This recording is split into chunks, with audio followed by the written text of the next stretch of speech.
This podcast is part of Another Happy Studios, the home of podcasts with passion.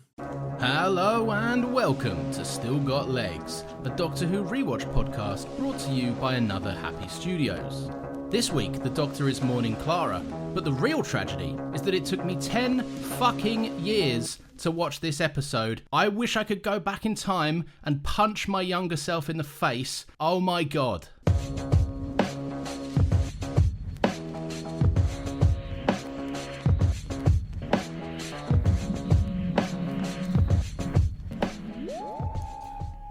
Hello, wait, is it me?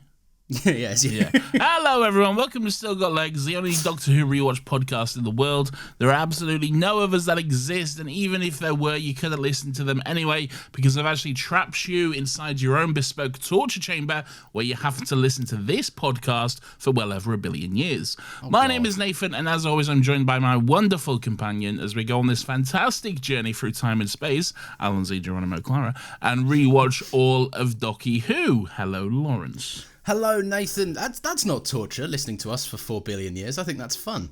It would be torture. No, but people listen to this show. Like, people do, like, and some people kindly pay us money to listen to it. 1 billion years? Is it the same episode for 1 billion years? Let's say yes.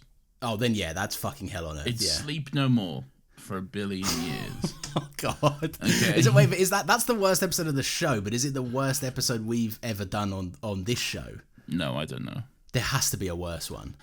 Look, it was just a silly little joke, okay, Lawrence? Well, no, I want to dig in on it. No, you don't have to, and you've already ruined it now, and I'm pissed off at you for that. So, shut up, okay? All right, I'm sorry. How are you today, sexy boy? I'm too hot. I'm tired. Man. I'm too grumpy. Why are you grumpy? You make me grumpy. Why? What? Because of my joke thing? Because I had to plug in wires and shit. I was all ready to go, and then you're like, oh, my intro's on this. Oh, for fuck's sake, I gotta do this. But I had to do that little extra bit, because it would have been too long. I feel like you could have done that live, all right? No, I feel like, no, because then I would have had to have asked you to pause it at a certain point. No, you could have done that yourself somehow. Like, fucking. How? I don't know. You could have done it in post, all right? Frankly, like, I don't know. I don't care. Are you going on strike now? No more Nathan I'm going intros. on strike. Yeah, I'm not doing any more for you until you got your fucking roadcaster back, all right? All right, fair enough. So fuck you, okay? Now that we've settled that, are you less grumpy now? Now that we've put that to bed? No, I'm drinking a warm beer, man. Don't you have a fridge? The warm beer's on you. I know, but it's all gone wrong. I've got a Dr Pepper Cherry Crush. That's crazy. You don't care. That's crazy. That's crazy, man. You got a Dr Pepper. Whoa. No, Dr Pepper Zero. You're out here going a full fat Dr Pepper. I thought Bro's not concerned about those calories. Oh no, it is zero sugar. Look, you see it there. All right, yeah, fair. Yeah. I'm concerned about those calories. You won't catch me dead drinking a non-zero soda. Yeah, I'll have a kebab. I'll have a kebab and a burger and everything else, but the zero sugar soda, no thank you. I actually had this sugar soda, no thank you. I had this exact conversation with my wife the other day. We were ordering from a Popeyes chicken joint, Nathan. You got Popeyes near you? Yeah, man. Fucking, what do you think you are? Fucking Harlem? This is insane, man. Bro's got a Popeyes? It's good stuff. It's very, very nice. How was it? Buttermilk biscuits are just scones, by the way. Yeah, that's America, you're a stupid country. No, you're fine. Well, no, you call a scone a biscuit. That's dumb. Yeah, it's a scone. Anyway, go on. What were you saying? Yeah, it was mostly fun, but we did do that exact thing where we were like, right, so we'll get a side, we'll get some wings to share. I'll get a burger. We'll get some chips. We'll get all of this stuff, right? Just piling on order after order after order, right? And then she was like, "Do you want a little sweet treat after?" I was like, "No, I couldn't have a sweet treat after. That's too much. Make sure you get me the Diet Coke." As well. Yeah. Got to have that Coke Zero. No sugar for me, thank you. Yeah, Watching my figure, I say, with my kebab. Nathan, do you want to talk about Doctor Who? Do you want to keep talking about other stuff? What do you want to do? We should probably talk about Doctor Who because I think we probably will be for a while, to be honest. Yeah, I think so. So might as well get into it. Let's get stuck in. Nathan, I've already sort of alluded to my general thoughts, but would you like me to expand, or would you like to come in? No, I'd like you to shut the fuck up while I'll let you know that today we're discussing Season 9, Episode 11. Whoa! Fucking dickhead over here. Written by Stephen Moffat, directed by Rachel Talalay. It is episode 127 of both Still Got Legs and Doctor Who. It is Heaven Sent. The big one. The big enchilada. The big boy. The big bussy ball crusher 9000. All right? Is that the term? Sure. The big bussy ball crusher 9000. This is the one we have been waiting for. This is the one that when this podcast started, Lauren said, I love only Russell T Davies Doctor Who. I love only David Tennant. And everything else is garbage and stupid and awful. And Stephen Moffat can't write an episode of Doctor Who to save his life. My favourite series is 5. I hate Peter Capaldi. He's the worst Doctor ever. I'm glad he's dead. His Doctor, that is. And I personally think you're a dickhead. That's what you said to me. Whilst you're paraphrasing a little, and just a little, I have definitely been on record as to say, and I've said dumb things in the past about this era of Doctor Who specifically, whilst having seen maybe less than 10% of it. Yeah, you very much have. Yeah. And you know what? You're not alone in that, quite frankly. I know I'm not. You're not alone. That is, sadly, the general consensus. It's insane how popular of an idea it is for people to say, like, oh, I dropped off sometime around Capaldi. I didn't really like it. I didn't think there was much to it. It wasn't interesting or good or anything like that. Yeah. And every time I hear that, I just want to put a fucking gun in my mouth, because I'm like, you missed out on, like, just so much fucking incredible stuff. But hey, you know, it's also inaccurate. It's like, it's one of them things. It's actually, no, it's just around the time that people started, like, going out with their mates more and didn't have as much time in their life for the show. Like, well, yeah, maybe. For some reason that's what it was for me, and that for some reason in my dumb child mind equated to nah, it's bad. It weren't bad. You just didn't fucking watch it. I'm not watching Doctor Who anymore. I'm busy not fingering girls. I'm busy not fingering girls. Yeah. Nathan. Anyway, I'm on my path of self-improvement. I'm going through all these Capaldi episodes, as you know, deeply enjoying my time. Exactly. Like Sleep No More. You love the Sleep No More. I don't know. Yeah, no. I don't think I do. I don't think so. This is cinema, you said. I did say that. Yeah, that's true. That's on record. Nathan, what do you think about this? I think you should tell me what you think. Okay, it's the best. No shit. This is so, and look, I'm aware people are listening to this being like, oh, I know this is not a new opinion. I'm very late to this party. Hot take, Lauren. Yes, everyone stand back. I'm going to say some things that might shock you that you may never have heard before. No, man, this is thematically rich. This is one of those Doctor Who episodes that's beautifully constructed on every level, and not just like typically when we talk about the quality of Doctor Who, we're talking about like the acting or the writing specifically, or like the performances and stuff, right? But this is one of them where it's like the art direction of this looks stunning. The music is fucking on a different planet. Like the acting is Capaldi's best. Like it's just one of them where everything works so well. And I don't know how this was made in the same season as Sleep No More, because it's wild. And I'm glad Face the Raven exists so we didn't go from the worst to the best, because that whiplash would have killed me. But yeah, this is god tier shit. This is an excellent episode. It is very close. Like it's Sleep No More, Face the Raven, then Heaven Sent. So it's like there is that one episode buffer in between, really. And Face the Raven's great, so thank God it's like here's a little bit of a build-up. Yeah, Face the Raven is as well good stuff. Season 9, no misses, apart from that one miss, but Season 9, no misses. Anyway, Lawrence, yes, look, what is there to say? I mean, it's Heaven Sent. Like, I have said since this podcast began that there is one episode which is my favourite, and we'll get there. And there was some discussion around Waters of Mars. Is that it? That's my second favourite, I feel like, possibly. Yeah. Because that's a very good episode.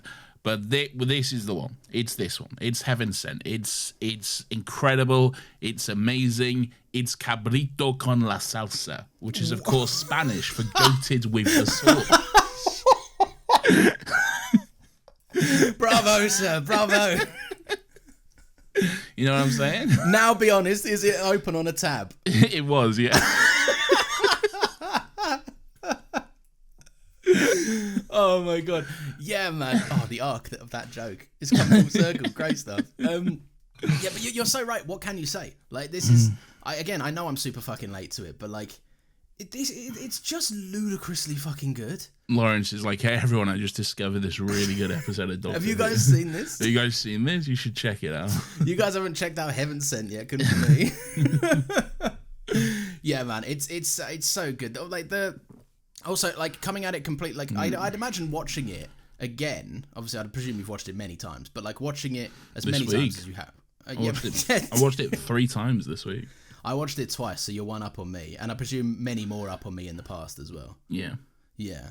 I'm imagining like rewatch value is great, but like just watching this for the first time, having like gone through and talked at length about Capaldi and like his doctor and his relationship with Clara and stuff, like it's just, oh my lord.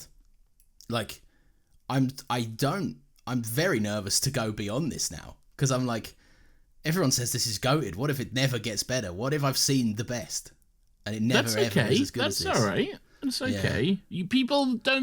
You shouldn't be so scared of the peak. All right. That's true. Yeah. Don't be so scared of the peak. If you have reached the best and it doesn't get better than that, that's all right. As long as everything's still pretty good, you know. That's true. I've never moaned about quality before this. Exactly. There's always this idea of, oh, it was good. It wasn't as good as the last one. Like, that's fine. Yeah. Did you still have a good time? Did you still enjoy it? Things shouldn't try to constantly up If you're constantly trying to be the best thing ever, then you're just setting yourself up for failure. You know, that is so true.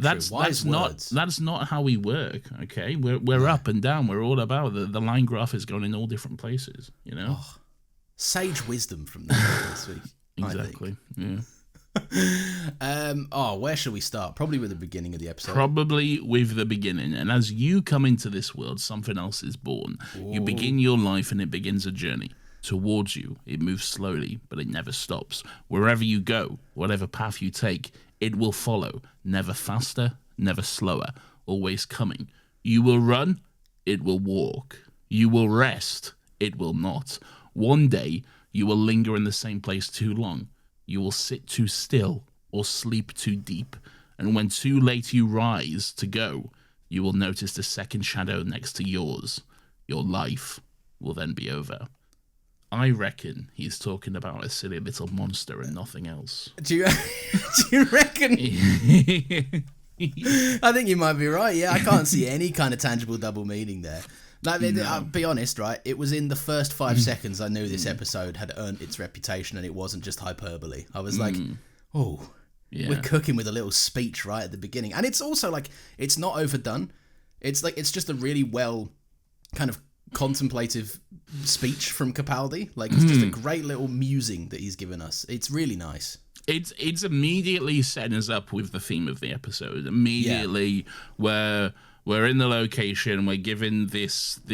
I guess it's the thesis statement of the episode, really, like right up top, and it's fucking sick. Immediately, for those of you who may have trouble reading media, it's grief. It's grief. That's what he's talking about. That was so fucking. For those of you, if we can't get pretentious on Heaven Sent, when can we be pretentious though? That's the thing. Anyway, yeah, the whole fucking episode is about grief and loss and stuff, and it's a masterpiece, man. It's so well done. Right off the bat, starting off with that little mini speech. So good, so fucking good. It's as well, like, it sets up, like, visually it's a very different episode of Doctor Who, because the cinematography in this might be the best the show's done. Like, Rachel Talalay, you know, she's doing good shit. The goat. But yeah, her last outing was the Danny Pinks as Cyberman. Yes, Danny Pinks as Cyberman. Yeah. But no, just like opening up with like ominous shots of a castle while this music is going, and it kind of sounds a bit like bagpipey a little bit. It's new, interesting. It's a different way to start the show. It's a different kind of musical soundscape for Murray Gold, because he goes all over the gaff musically in this. It's not like just standard fare. You get your one great Doctor moment kind of thing. Yeah. And yeah, just like there's like bloody footprints. I'm like, what the fuck? Like genuinely watching this, I was like, what the fuck is this setting up? What is about to happen? Yeah. In this goddamn fucking castle. It's great. Yeah, you see the hand clutch the lever, and then he pulls it, and then the Doctor appears. He appears in the teleport chamber, and then as if that speech wasn't good enough, he just immediately hits you with the. If you think because she's dead I'm weak, then you're a fucking idiot, and I'm coming to find you. And trust me, I'm never gonna fucking stop, baby. Yeah. Okay. Yeah. So good. So good, and also it's so interesting from last week as well, because he's like, he said to me, "I'll do my best, but I'd suggest you stay out of my way." That was terrifying enough, but it seems like in the 1 second it's taken him to teleport here, he's like, "No, all right. I'm not in the same room anymore. I've lost my fucking temper again." If you were any part of killing her and you're not afraid, then you understand nothing at all. Yeah. Come on, man. Jesus Christ. You should be terrified. I am. I'm scared just watching. My God. I would hate to ever piss off this man. Like, Jesus Christ. Yeah, this one specifically. He's a terrifying individual. Exactly. But yeah, and then we're straight in, like, that's, super spooky vibes, and we're straight into the sting. Wow. Did you notice anything unique about the opening titles, Lawrence? Was it just Peter Capaldi? It was just Peter Capaldi. God damn it. Yes. You guessed that, didn't you? I did, yeah. Yeah. But I would say a good guess. As it turned out, right. A logical guess. I feel like yeah. Most people probably could have figured that one out. Really. I'll be honest, you did tee me up for it. And it's like, given what this episode is, it kind of makes sense. Yeah. It is weird. It just lingers on his name for what feels like an uncomfortably long time. Like, this feels Well, he earned the strange. extra time this week, I think. Yeah, he did. Good on him. So yes. So he's in a castle. He's in a big castle. He's having a little look about. Yeah. He's having a sniff of the situation. And he looks down and he sees a big fuck off drop out the window, right? Yeah. Now, I don't know what's going on at this point, and I'm watching this thinking, and I know there's the fucking incredible reveal about where he actually is and what's happening at the end of the episode. But I'm sat there like, this is terrifying. This is a haunting space, and even straight away, the visual language is so clearly established that I'm like, he's not just in a castle. The shots are of a castle, and he's in a castle. But I'm like, there's something weird about this castle. This castle doesn't feel human or like an alien castle. It just feels fucking strange. The vibes are off. Well, we see a little TV. There's like a little TV on the wall, and it's got like static and it's buzzing and everything. But then he starts to appear on it. Like the shot of him from like the window opposite him, basically, and he's like haunting. What the fuck is that? Me? What's? Am I on TV? What the fuck is happening? Filming me? Who's filming me? And then like eventually it becomes clear it's like the POV of this I guess creature that is just slowly making its way towards him, and very creepy stuff. Really, it's fucking super creepy stuff, and I do like that. Like in and amongst it, this is when. As the episode goes on, you notice this more, obviously, but Capaldi really sells the fact that he's just talking to himself this week. Like, it's pretty much a solo fucking performance from him. For the most part. Yeah, for the most part, yeah. But I think it's a testament to what an actor he is that you don't really notice it. Like, he just kind of starts talking into the air, and he's like, "Oh, I'm." He ascertains that he could be no more than a single light year away, and when the stars are out, I'll be able to see where I am, and then it's fucking game over for you cunts. Like, he's just kind of throwing threats out into the air, and I do like that this weird little monster in the window kind of rocks him for a second, and he's like, oh shit, maybe this is a bit more serious than I thought. When he sees that, he's immediately like, I know you. I've seen you before. Yeah. He's trying to work it out like immediately, but you can tell he's very clearly thrown off by this. He sort of eventually gets backed into like this little corridor way sort of thing. Yeah. And he opens the door to find just like a brick wall or something. Or is that a little bit after this? The door's locked. The door's locked, first of all, isn't it? Yes, the door's locked, and he has to kind of go and have a little another sniff about to get more clues. Yeah, the door's locked. I love that he's like, you can still tell that he's very much in Doctor and Clara mode still, because he's still doing like silly little jokes to try and amuse Clara, even though Clara's not with him. It's just like his automatic default state to try and do this thing. Like he's talking about like how, you can't make a psychic connection with a door for one very obvious reason. For one very obvious reason, they're notoriously cross. That might be in contention for one of my favourite lines of the show. I paused the TV because I laughed so hard watching this. But then he goes on to explain that as well. I know, He's like, that's my favourite thing about it, that it's not a joke. yeah, it's like, I mean, imagine life as a door, people pushing you, all that knocking and stuff, but it's never for you. That's so interesting and so fun at the same time. It's such a great idea to throw away in a single line. Yeah. Like, it's such a funny thing. Like, it's I've said only Doctor Who could include a scene like this and make it emotionally impactful. The Doctor's just told you that doors are notoriously cross. Yeah. And the way he swivels on the spot and goes, "See Clara," and then Clara's not there, and you, I don't know what it is. Capaldi's got the source, man, because the flicker of his eyelids when he clocks that before he's even finished saying the word Clara, he knows I shouldn't have said that. Yeah. And you see it in his face. It's a stellar performance from him. 100%. It's really well done. Yeah. That's when he then opens the door and sees Yes. just the brick wall, and then he says something like, "I finally run out of corridor. That's a life summed up." Yes. Which is a good Doctor Who joke as well. It's so good. Yeah. Yeah, this is a great script, man. There are so many like little fucking digs kind of like that. I will say as well, before we move on from this scene, did you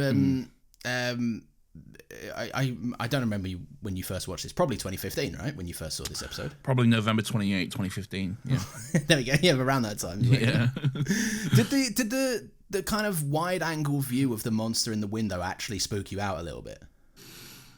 Yeah, probably. I can't really remember, to be honest. It might be because I'm a bit more of a horror wimp, right? Yeah. But just seeing some kind of little figure in the tiny little window pane in this enormous shot, I was like, this episode is really well positioned to give me the fucking heebie-jeebies, if I'm honest. You are a horror wimp. Like, but I think that works in my favour. You are one of the biggest horror wimps that I know, quite frankly. For such a big movie fan as well. Like, yeah. you really put yourself at such a fucking, like... Because there's, like, horror movies that people talk about and that people talk about that are good movies and that you should see, and you're like, but I'm scared. I'm spooky. I'm scared. I don't want to see it. I can't tell you how much I feel like typically, less so recently, but typically when like the movie of the week is being discussed, I'll have either seen it or I'll have plans to see it, and I'll be like, I like being online in this space at the minute because I like to see people's takes on it and stuff like that, right? But when that movie specifically is a horror movie, I'm like, I feel like that just kind of like from the outside looking in kind of thing. It's really sad. You gonna watch How to Train Your Dragon? Yeah, can't wait for that. Do you know that's getting like really good reviews? I saw one really good review on Letterboxd and I went, kill yourself. Yeah, I don't know. And also the funny thing about it is like of course it's getting like someone already made a good film. Like, all you had to do is copy it and not fuck it up. And it's the same director? What's going on? I'm not talking about Lawrence. I'll get too angry, all right? That's fair. We've already solved your grumpiness as well. We don't want... Exactly. I've made my feelings on that movie perfectly clear. You have, yes. Okay? You might be that movie's biggest hater of all time. I am that movie's biggest hater of all time. Are you going to watch it to justify your hate, or are you not even going to give it the time of day? Not even going to give it the time of the day. That's fair. Doesn't deserve my attention, quite frankly. It's an insult, is what it is. Yeah, I could say so much, but I don't want to say it. We don't want to talk about it. We're talking about Heaven Sent. Let's not talk about life, How to Train Your Dragon. Let's not talk about a bad movie. Let's talk about a good movie instead. Doctor Who's Heaven Sent. All right, so the Doctor's like, oh, shit, I'm actually scared of dying. And then the creature stops because it was about to get him. It was about to be like, I'm going to get you. Yeah, it's very close to him. Yeah, it's got flies and shit.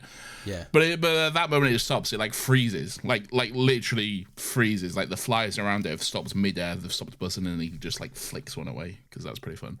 Yeah. Great design on that. Is it called the Veil? Do people refer to it as the Veil? I think it's credited as the Veil. And maybe people refer to it as the Veil. I don't know. I always kind of just called it the creature, I guess, but whatever. Yeah, in all my notes, it's just like the veiled thing or the creature or the monster or whatever. Yeah, the oogly boogly, the oogly boogly spookies, oogly boogly. But no, great design, great like those flies buzzing around. I hate flies. When there's a fly in my room, I want to kill myself. It's the most annoying thing ever because they like. it's summer as well, so you got to have a window open to let in some fresh air and stuff, and to not have your gaff stink out and everything. Yeah. And then these fucking cunts, they'll get in through the smallest gap, and they'll be like, buzz, I'm coming in, just having a look around. And then they're like, right, I'm fucking off now. But they don't. They're like, oh, where's the gap? Where's the gap? How do I get out? How do I get out? What is it? Well, you just came in, cunt. Dickhead. Sort yourself out, flies. Yeah, it's not hard, but they piss me off to fucking no end. And also, like, you can't be annoyed at, and I've realised this week, and my wife, I think, has gotten the ick multiple occasions, right? Because you can't be annoyed at a fly without looking pathetic, right? Like, a fly came in, and I stood up, and I got some, like a fucking spray, right, of Febreze, and I was like, I'm going to murder this cunt. That won't do anything to him. You need to get yourself some fucking Raid, man. I know. I didn't have any to hand, but I do need to get some. Stock up, man. it's summertime. This exactly the summer months. You need to be ready to go to war with those bastards. As soon as I see one, I'm like, yeah, cunt. Yeah. It landed on my leg at one point, and I slapped my leg. Right, and obviously the fly just escaped. Yeah, they're too fast for that. I know, they see me in slow motion, and then what happened was I slapped my leg. Everyone saw, by everyone I mean my wife and my baby, and I looked like a fucking gimp. Your baby's like, look at this fucking idiot. Man. Yeah. Imagine getting so irate about a fly. Couldn't be me. Yeah, exactly. Anyway, wow, I need a burp. That's what you said. That episode of Breaking Bad. Yeah, that's a good episode of Breaking Bad. I like that episode. Ryan Johnson. Yeah, Ryan Johnson, the GOAT, Nathan. The GOAT. Anyway, what was it saying?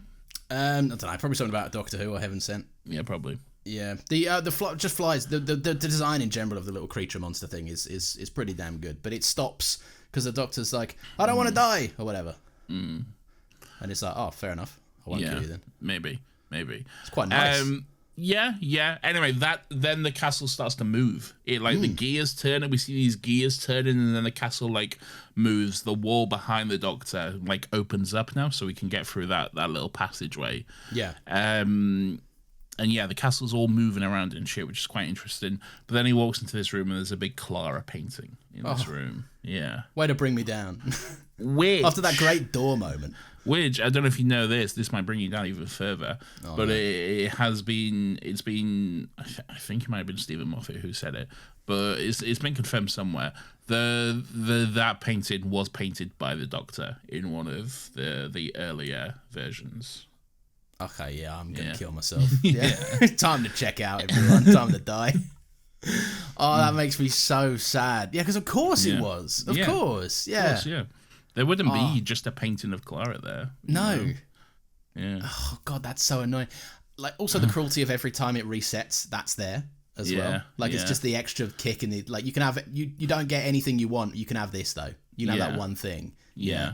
I do quite like that this is the first instance, and my stupid fucking ass didn't clock onto this at this point, but with the benefit of hindsight, this is the first instance that this is relevant to the Doctor, controlled by the Doctor. This is something specific that changes and morphs to the Doctor's specific needs. Mm-hmm. Yeah. This castle, which is great. 100%. Yeah. The Doctor also mentions how he talks about when he was a little boy, there was an old lady who died. And then she was covered in veils, but then it was hot and started to stink, and flies came and shit. Which is we get the sense that that's the creature basically. That's the creature. It's been stolen from his nightmares. So then he's like, so who's stealing from my nightmares? All right, this seems to be catered to me. So what the fuck's going on here? You know, what is happening? You know, it's a great kind of moment of he starts the clock on. That everything is specific to him. This is not this is a weirdly personal vendetta kind of thing. Yeah. Whoever's teleported him here has personal beef. And then I love that the creature then comes again. All right, the creature, the veil, whatever, comes into the room again, and then the Doctor's like, well, the only logical thing to do here is just throw myself out the window. He's like, I bet you won't see this coming. And then he throws the chair out, and then he's like, see you later. And then he just fucking dips, man. It's so good. And also the moment where later in a minute we revisit this scene and all the specific little quirks that he's been doing, having his little monocle in and picking up a flower from the thing and dropping it, tiny little details. Yeah. Yeah, tiny little details that make me really start to consider that all the good of Sherlock definitely came from Stephen Moffat and not Mark Gatiss. I mean, we're literally about to see a Mind Palace scene. Like, I've got some. This isn't even humble pie because sometimes some Mind Palace sequences are good. I joke and I dog on Mind Palace sequences so often. Yeah. For what's about to come being one of my favourite sequences in Doctor Who of all time now. Cabrito con la salsa, you might say. You might even say that. And is the tab still open? No, it's not. I did that off the dome, so it might not have been accurate. I see you might have got it wrong. Yeah, I might have got it wrong. I respect trying, though. That's really putting yourself out there for the bit. Yeah. Lawrence, it's 30 minutes into this episode. You're right, it is. Here's some ads. Okay. We're back from the ads. So yeah, you're right. He jumps out the window and is suddenly in the TARDIS in what is thrilling. I just realized, by the way, that I haven't actually said certified banger. This is a certified banger. Oh yeah, of course. Well, I'll tell you what, it's late, so let's play the song. Yeah, no. Well, I'm not playing it. If you want to put it in the edit, you can do that. Depends how close to the line I get this to 10 a.m. tomorrow. We'll see. Maybe it was there, maybe it wasn't. We'll see, yeah. And also, I think the rule is, if it's late, then I don't think the 10 a.m. rule applies. It's whenever it's done. Just whenever? Okay. Yeah, it's whenever it's done, you put that up. You know? Oh, you guys might be getting it at like fucking, I don't know. You may get a surprise middle of the night drop. I think if they're listening to this, it won't be that much of a surprise by this point. Yeah, they'll be like, true. Yeah, can't we know we're listening? Right, so he jumps out of the window and he's in the TARDIS. Yeah, he opens the door. You just like he jumps out the window and then you see him immediately stepping into the TARDIS. Like, what the fuck is going on here? Yeah, it's intentionally. Why was the TARDIS parked right outside the window vertically? Yeah, but I love the way there's something so fun about the look on his face as he walks in, the little music cue that's like the like sort of thing as he comes in and stuff. It's just all really well done. And like at first, like, oh, he's just monologuing to himself again, but he's not. But he is, but he's not. As well. Yeah, that's the thing. Oh, there's so many layers, bro. I know. I really, it's so good. It's such a good. Oh man, look, this is the thing about this, right? Sometimes you can get a sense of when a director knows they're cooking with fucking gas. Yeah. Because they'll try something and it won't necessarily work that much. But like little moments like this, like putting that music cue in, like shit's fucking going off. Yeah. That's Rachel Talele's way of being like, strap the fuck in. Yeah. Like you thought him jumping out the window was mad. Now this is the maddest shit you've ever seen. And it's a mind palace. It is a fucking mind palace. It is 100% and it's awesome. A mind palace. Right, so he comes in and he's like, sorry I'm late, jumps out of a window, which is very fun, first of all. Yes. And then he's like, don't you want to know how I survived? Go on, ask me.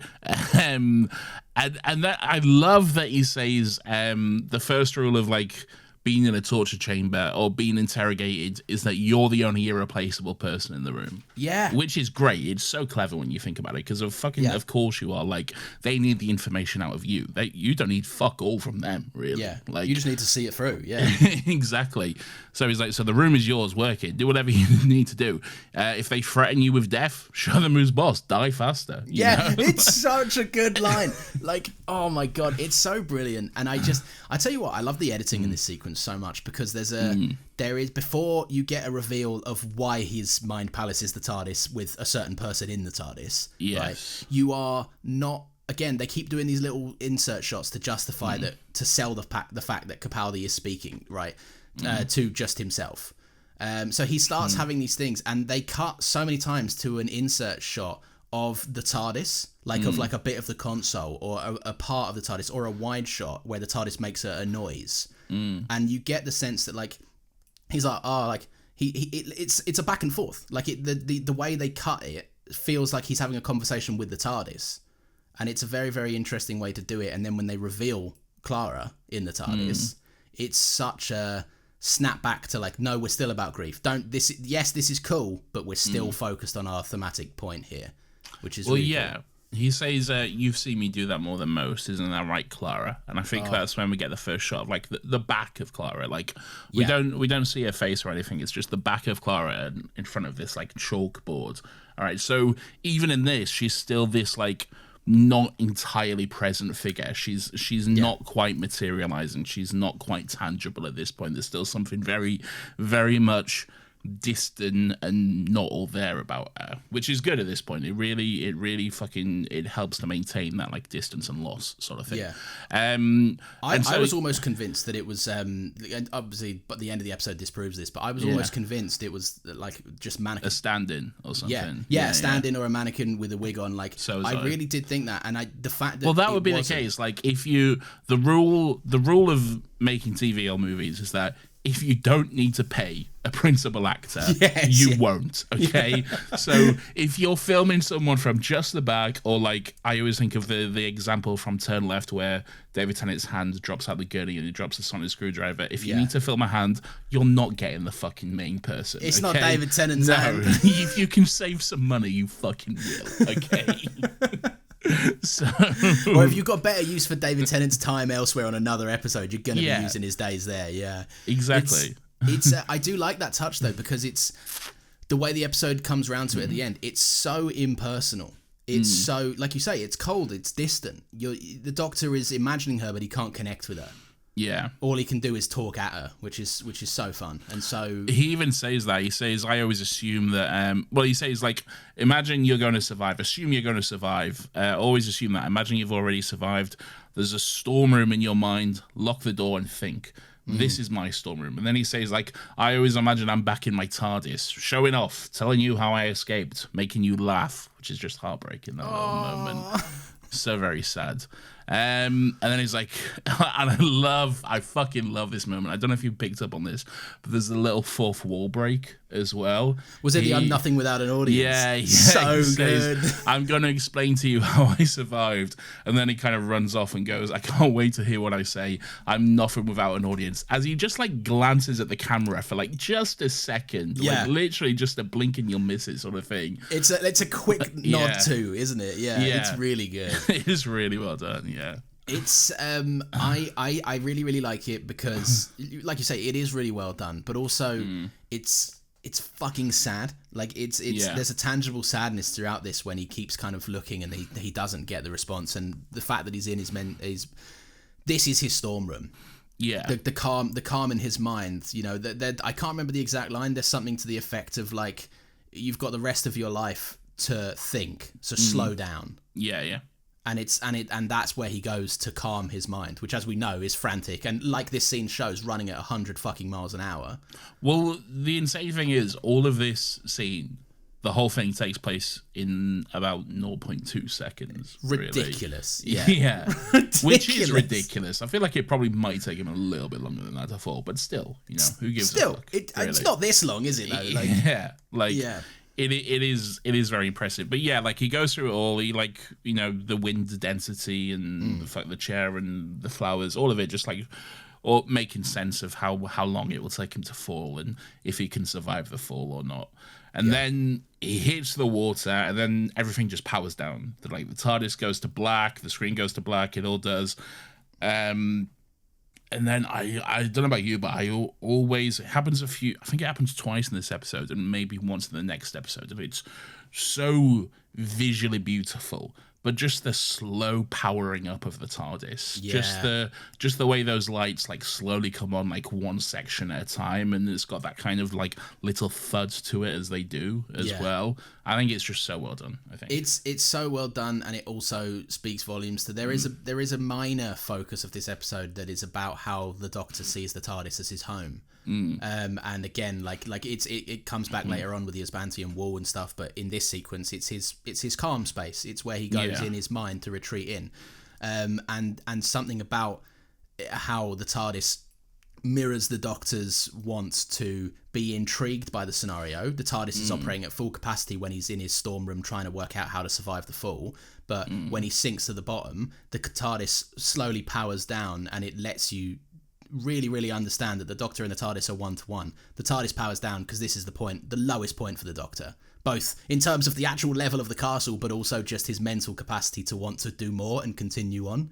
Like 100%. Yeah. It's so fucking interesting, man. This episode's so good.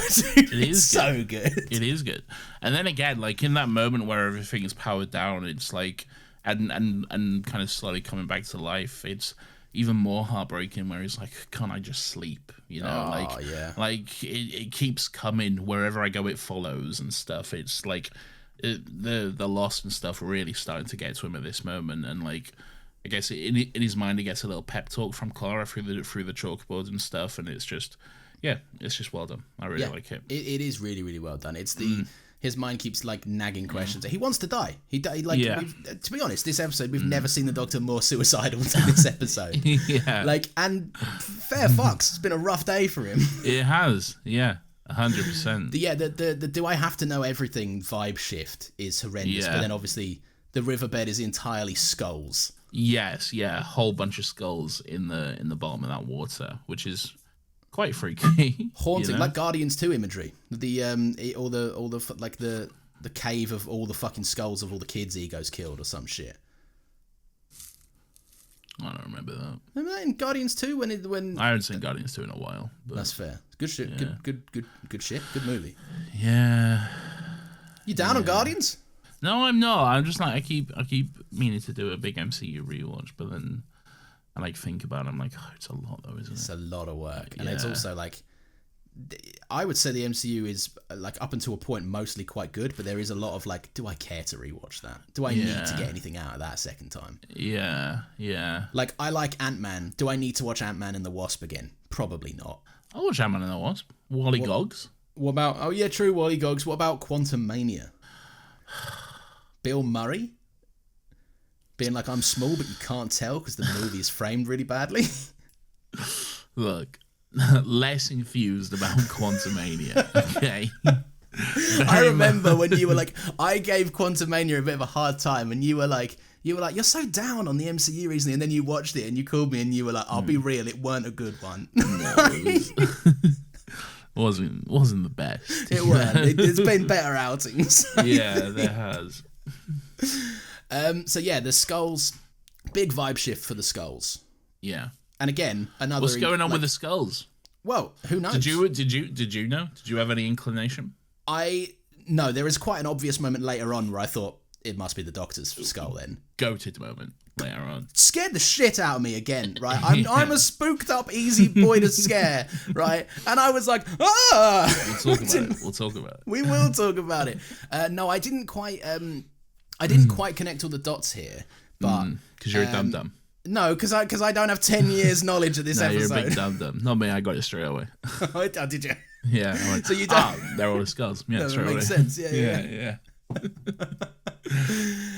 No, I didn't get it straight away, but you don't. It's one of them. That's why it's such a good episode. It doesn't need to be an inside thing the entire time. You don't have to have already seen it to get it. It's either way, a visual of an entire fucking seabed of skulls is scary as fuck enough. 100%. Yeah. Is this where he finds the? He's obviously wet and everything because he jumped into the outfit. Is this where he finds the change of clothes? Yeah, this is where he finds the jacket and the boots drying next to an open fire. And I wrote down, vibes are immaculate. Vibes are immaculate. Looking great once again. You know, he gets a nice change of clothes. There's something so, I don't know, like gentle and nice about the way he puts his clothes back to dry. Because initially he's just like left them and he's going to walk away, but then he thinks for him and is like, no, I should clean this up. I should take the time to clean this up for some reason. Someone left this for me. Yeah. So he tidies it up a little bit. He makes them all neat. He folds them on the little drying rack in front of the fire and stuff. And I don't know how to explain it. It's just nice. It's just nice seeing because it's cozy that. Vibes, dude. It's a castle. There's a warm fire. Oh, I want to be in front of that fire. Well, I don't because I'm very warm. But if I was cold, then I want to be in front of that fire. It's why jump scare, right? Jump scare mentioned, right? But it's why when I was a kid, there was a local pub that my dad took me to on Sundays, right? Oh yeah. And the vibes. You've been to the. Don't dox yourself, brother. Don't. No, I've been to. Oh, you went. The era, wasn't it? The was the main watering hole. Yeah. No, but before this, yeah. Oh, by the way, I did dox myself. Yeah, I'll believe that. Dox yourself. Okay. And this is why I say jump scare, right? Because the vibes were pretty much a 1-to-1 with Gryffindor common room vibes. Oh right, okay. And it was a cozy fucking place. Yeah. And in the winter, it often had a roaring fire. Right, and I loved going. Some of my favourite childhood memories, weirdly enough, are going to the pub for a little Sunday lunch there.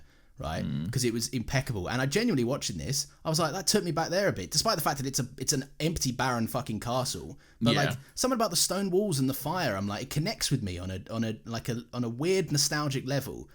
And it's cozy vibes, dude. It's good stuff. It is cozy vibes. Yeah, my mum moved house within the last year. Yeah. And then Christmas just gone. I spent pretty much all of Christmas Day just sat in front of the big fireplace in her new house, and it was like, this is amazing. I never want to have to move from this. This is the best day ever. Okay. Yeah. It was Mate, to be fair, you sent me some pictures on Christmas Day when you were around your mum's, and I must say those vibes did look immaculate. Good vibes, good Christmassy vibes. Very cozy. Yeah. Oh, get your mum to invite me around for Christmas, Nathan. You're not going to my mum's house for Christmas, all right? No, I won't go there for Christmas. No. Moving on. Christmas Eve, maybe. Moving on. So the doctor finds some arrows on the floor. It's all kind of pointed to like this bit of sand. Remember the arrows pointing at the weird little sand thing? I thought you meant like from a bow and arrow. I was like, Robin Hood's back. No. He goes, ha ha, ha ha.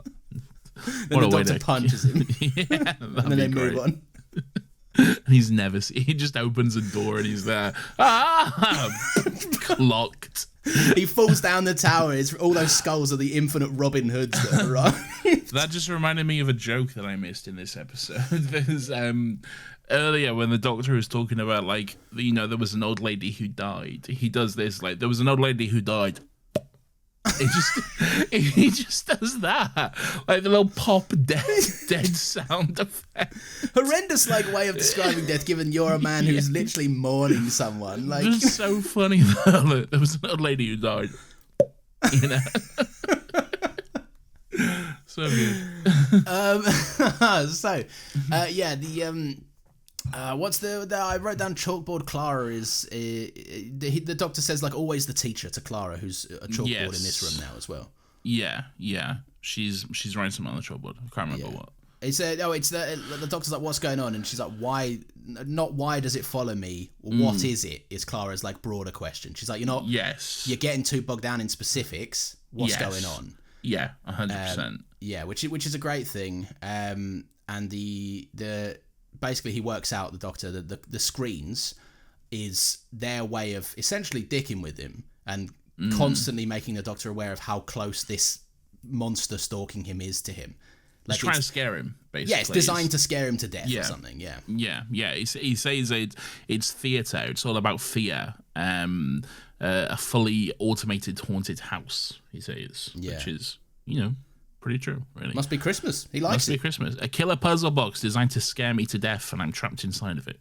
Must be Christmas. Yeah, hell yeah. And then next setting, Nathan. Another true treat from the art department of this episode. Oh, yeah. Because we're off to this kind of weird little overgrown garden. Feels like a graveyard kind of vibe. He finds a little spade. Yeah, he finds a little spade. And the fucking... what's going on here? The Clara says something like she'd do the same as what the doctor would do. I'm confused by my own notes.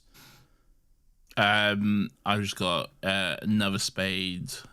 And then he's like, what do you think, Clara? Is someone trying to give me a hint? What would you do? Oh, and the doctor's like, you'd do exactly what I would do, which is how we got here, basically. Let's be honest, which is what killed you. Oh. Yeah. My boy knows. He knows. He's been watching Doctor Who Series 8 and 9. But yeah, so the creature's on its way, and the doctor's worked out he's got about an hour to get digging and find out what's going on, basically. Roughly, yeah, an hour. So he gets digging. He does. And then an hour passes, the flies are about. Yeah. Right? And we get this fucking the creature's right outside or something. This scene must have shit you up. Yeah, mate. I said. Yeah. Genuinely terrifying, right? Because at first you're like, fucking, the doctor says something like the physics of a triangle, you lose, and jams the spade in the door, and I'm like, the doctor is a hero. And then he goes over to the thing again, starts digging the grave, and even though subconsciously I'm sat there I kind of the flies are still about, Yeah. This monster's somewhere. Like, he notices a fly go past him, right? And then this fucking hand grabs him, and it still shit me up. I was like, God, I'm a fucking pussy with this stuff. It comes out from underneath him in the grave when he's digging and stuff. And then that is quite a scary jump scare. Like, that even got me, I will say. That's a spooky one. And nothing scares you. You're hard. Nothing scares me. I'm a big hard man. But then he's back in the TARDIS again. I mean, I feel like it's the same shot every time. I think so. Of him stepping in, which I like for some reason. I think that's good. You know, it gives off the impression it's like, well, back here again. Let's go. Yeah. It's like, well, that was another close one. But we're back. Yeah. You know the Jeremy Corbyn meme? We're back and we're ready to do it all over again. Yes. So yeah, this is another good scene. Again, this is like, it's just the Doctor working out that it wants truths. Like, yes. it needs the truths. It's not. No, sorry, it's not truths. Not it's just confessions. Truths. Confessions. Yes, Yeah. it needs confessions. Yeah. Which again, what is this? Could it be the confession dial? Still didn't pick up on it. You're like a dumb cunt in hindsight, still don't you? big dumb. All this season, they're like, Doctor, where's your confession dial? Yeah, you know? literally, I Do you realised have that your at the end. confession dial, Doctor? I did realise at the end that this has basically been a season of at least once an episode of characters like, oh, the Doctor wouldn't give you his confession dial. Oh, let me have his confession dial. No, he wouldn't give it to you. Oh, Doctor, can I have your confession dial, please? Yeah, sure. And then he literally handed over his confession dial just before this episode started. Literally, mate. I felt so dumb. Yeah, I felt so dumb. But I like, again, and the fact that it's Gallifreyan and it's bigger on the inside and all of that, like, it's so blatant. We'll see. We'll get to it. Spoilers. Yeah, we will get to it.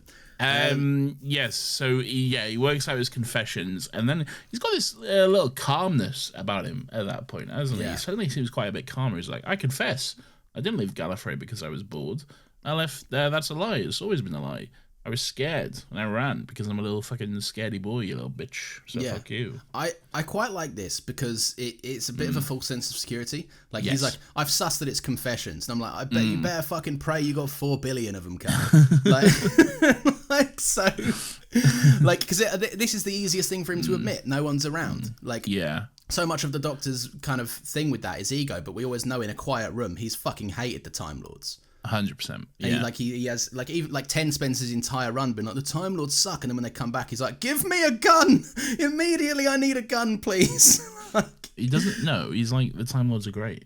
No. 10 spends ages going, the Time Lords are great, but then he wants a gun the second that Rassilon kicks it. You said 10 spends all his time going, the Time Lords suck. Oh, I was wrong. I said the wrong thing then. He did say the wrong thing. I'm going to dub it in. Okay, great. And I always say these jokes and I never do them. Good. So yeah, he has that confession. He kind of is a bit like, the castle moves. The castle moves again, so he's like, great, I have control of this. He kind of, like you say, there's a calmness that's almost like, I know how to play this game now. I've worked out the rules. There's this kind of mini montage moment. He's like eating soup in like the grand hall room and stuff, and it's like, and oh my god, and then you hear Peter Capaldi saying, it's funny, the day someone dies isn't the worst day. It's all the days they stay dead afterwards. At least, you know, because then at least you've got something to do. You know, at least you've got something to do.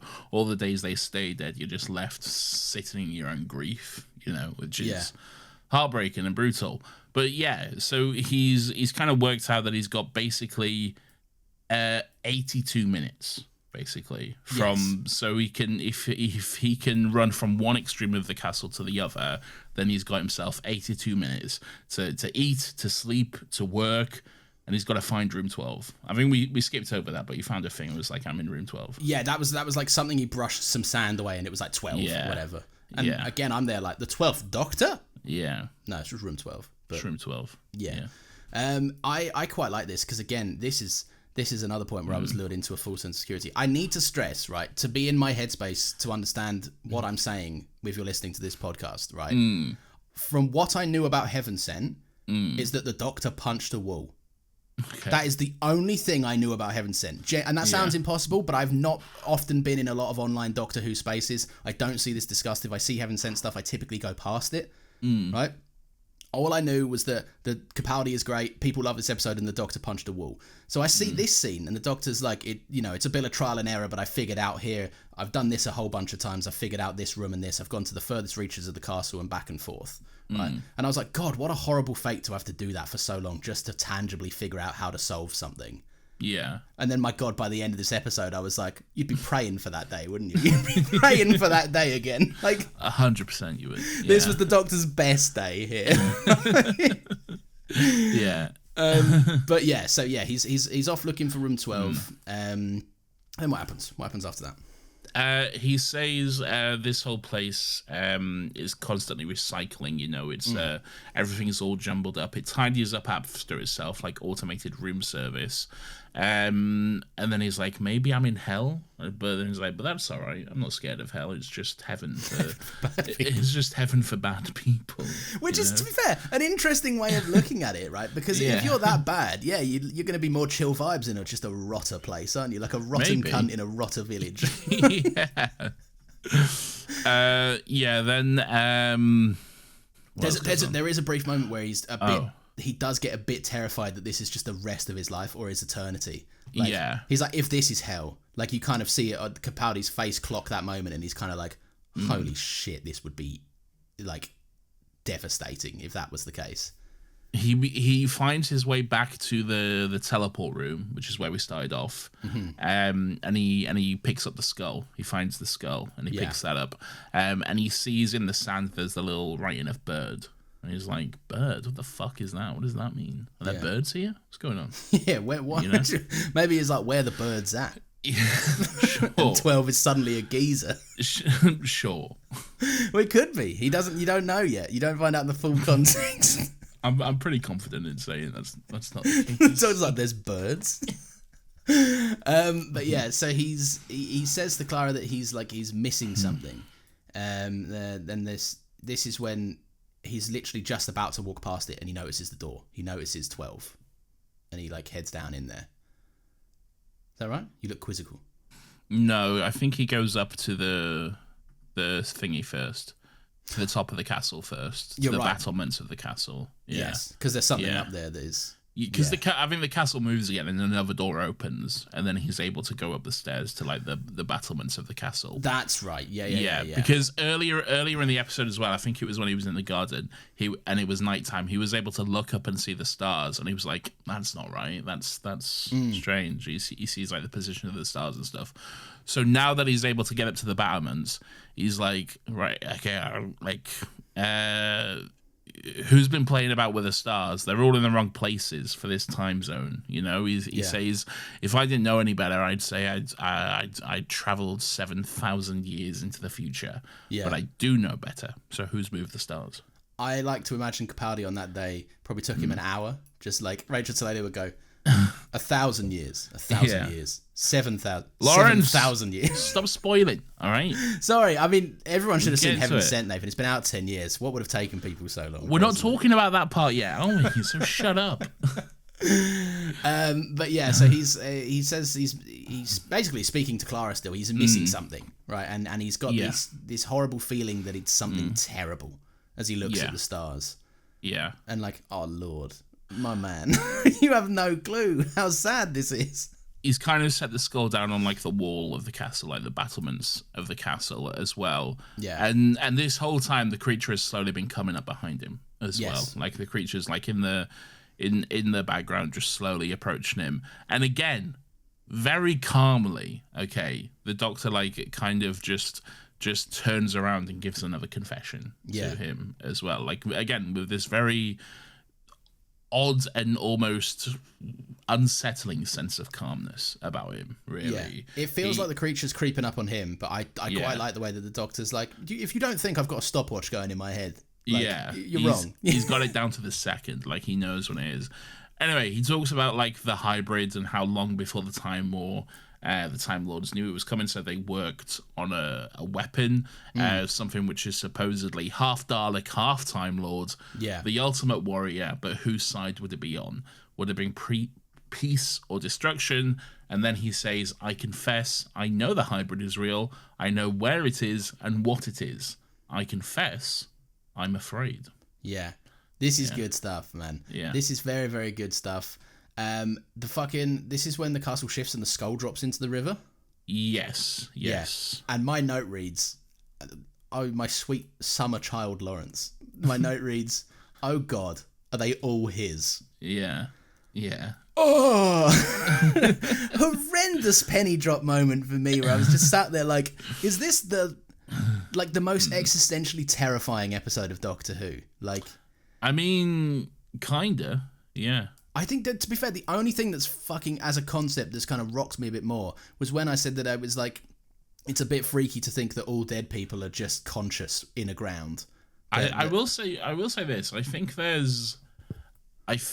this episode is incredible. Okay, and like really, once we get to like the whole thing, and they're like, fucking hell, that's like an ordeal. That's like a lot to go through. Yeah. But I will say there's one particular scene in next week's episode. You'll know what it is when we get to it. There is one scene in next week's episode which makes this episode so much worse. Okay. Oh really? Oh no. Yeah. Not worse as in like bad, as in like what he went through is worse. Oh, like it makes what happened here more traumatic for it. Yes. Right, I'm with you. I thought it was like it makes the caliber of the quality of this episode. No. Yeah. It amplifies it. It makes it better, in my opinion. Yeah. Oh God. Like, yeah, because I know we spoke about this a couple of weeks ago. You're a hell-bent defender. I know that there is this not a general consensus, but there is somewhat of an opinion within some people that it's more mixed. Yes. It is. Yeah, which is, I'm very excited to get there because the ending of this episode very much sets something up that I'm very interested to see. Yeah. So I don't know if that's what it was that pissed people off. I don't know. Who knows? We'll get to it. Lawrence, it's an hour into this episode. Oh, what's it time for, Nathan? It's time for some ads. Great stuff. We're back from the ads. There we go. Right, well, this is where he finds room 12. This is where he's able to find room 12. Did we miss the skeleton transition? Oh, I think we did. Did we? I don't know. I feel like it was before this. I could be wrong though. You know what?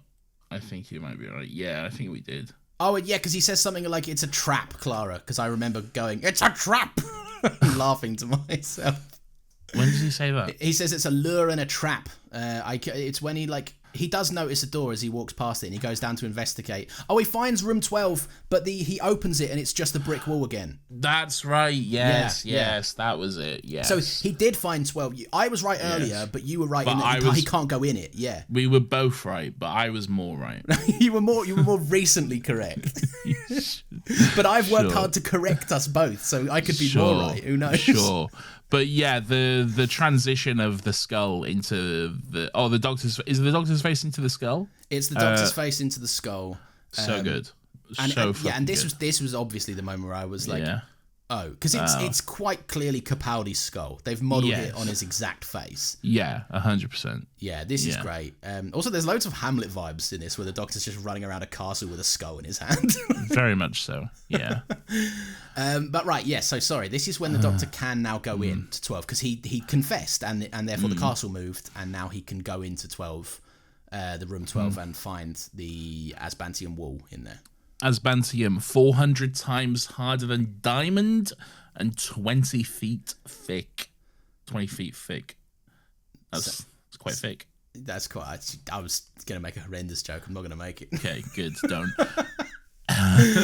Yeah, man. The Asbantium wall looks really pretty, I think, as well. It does. It does. This whole scene looks absolutely gorgeous. Like the way he puts on the glasses and like the kind of silhouette of him with the bright light of the wall behind him and stuff. It looks so good. It looks amazing. It's really stunning. There's a dolly zoom. The Jaws shot.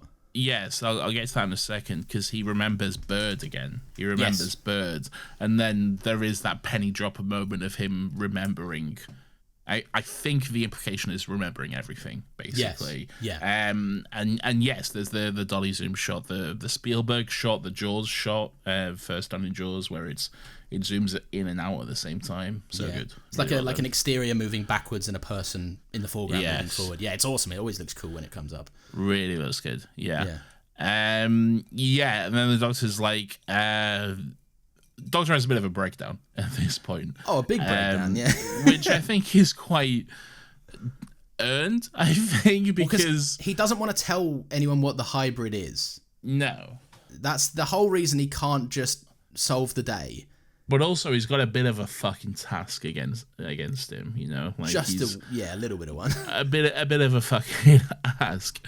So he's figured it all out, and then he's back in his TARDIS again. He's like, he's a bit angry at first. He's like throwing the monitors around the TARDIS. He's like, "That's what I remember." As he like swings them around and stuff. Great set. And he's like, "Why is it always me? Why is it nobody else's turn? Why can't I just lose?"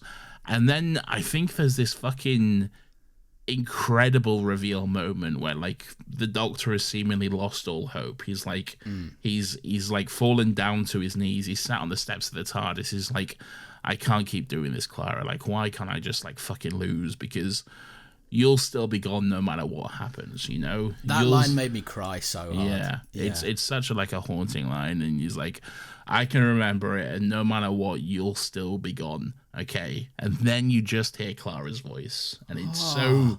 You don't see her, but you hear her voice. No. And then, in like Clara's fashion, she's like, "Shut up, you idiot," you know? She's like, Yes. "You're not the only person to have ever lost someone, you know? Get over it, be there, okay?" And then you just see her hand coming out and stroking his cheek, which is beautiful. And I remember very clearly, first time I'm watching this, I'm like, I think that's all we're going to see of her. That's beautiful. Yeah. But no, she was there. The fact that she actually is in the episode was a huge twist and shock to me. And yeah, then you see her, and I think it's just a beautiful moment, the way she's like, you know, get up off your ass and win. Yeah, basically. it's such a it feels like get off your ass is such a way of making light of this, but it is 12 and Clara's dynamic to a T. Like you're absolutely right in that Clara's voice cutting through the fucking what has essentially been a Peter Capaldi monologue this entire time. Yeah, is such an audio or audibly refreshing sense. It is literally the second voice we hear in the episode. Yeah, and I think your brain has been attuned to just hearing Capaldi's for a certain time. Yeah, so it does cut through. My literally in caps it just says Clara's voice on my notes. Was you surprised to see her like Jenna Coleman? I was, because I really did think, and again, this is another moment where I went, no, this is phenomenal as an episode, right? Because there was a part of me that was somewhat disappointed to see what I thought was a stand-in to Jenna Coleman. I thought it's a bit like I wanted to see them two, and the episode knows that I wanted that and made me wait for it and got me with another gut punch reveal. And this was the moment I thought to myself, a lesser episode would have just gone, it's enough to hear her voice, and a lesser episode would have just gone, but the Doctor sees her but he can't quite connect to her. That's something quite interesting because she's dead.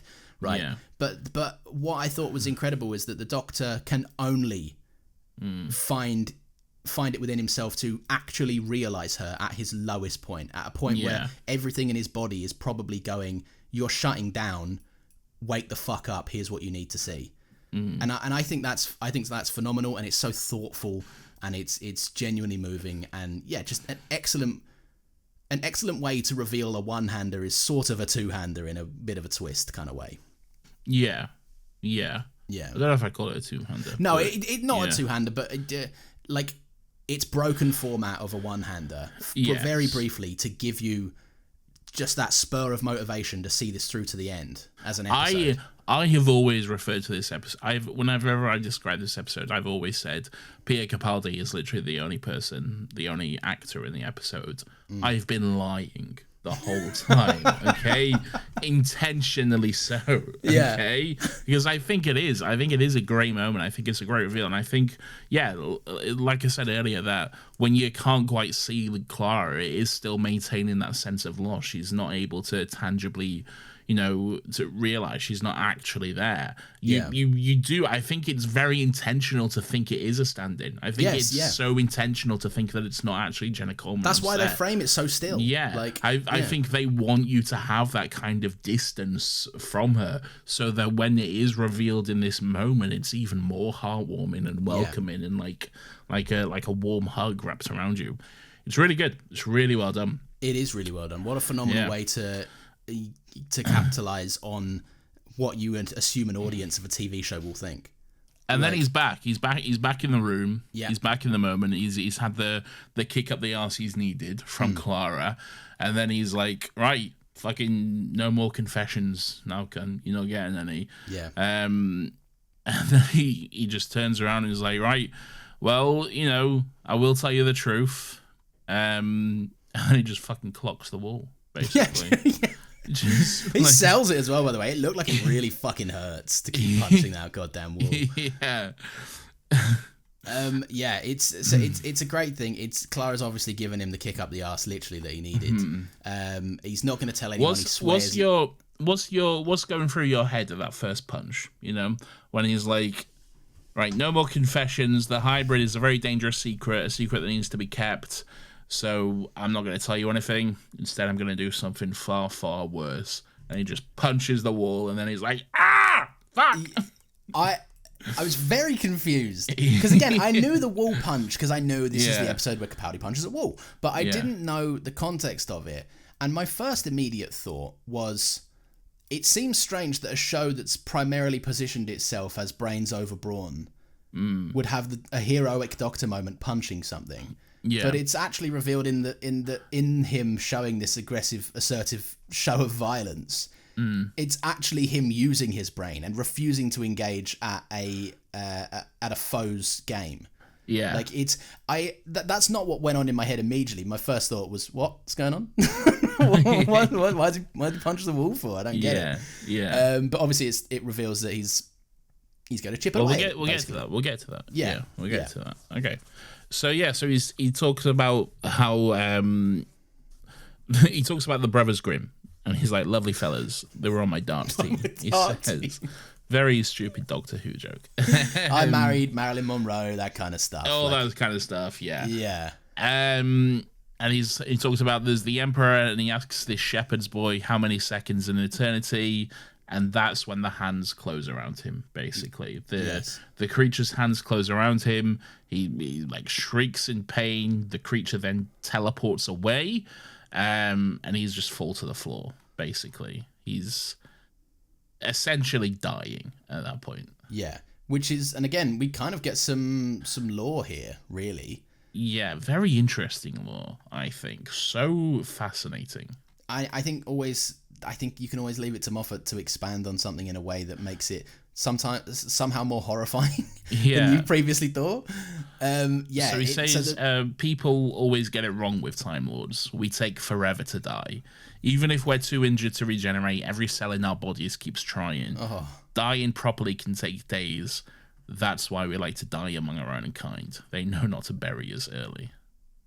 Horrendous. And then I feel like the real fucking kick in the teeth to that is then like the shots of him just crawling through the castle. Yeah. And then he says, I think in my current condition, it'll take me about a day and a half to reach the top of the tower.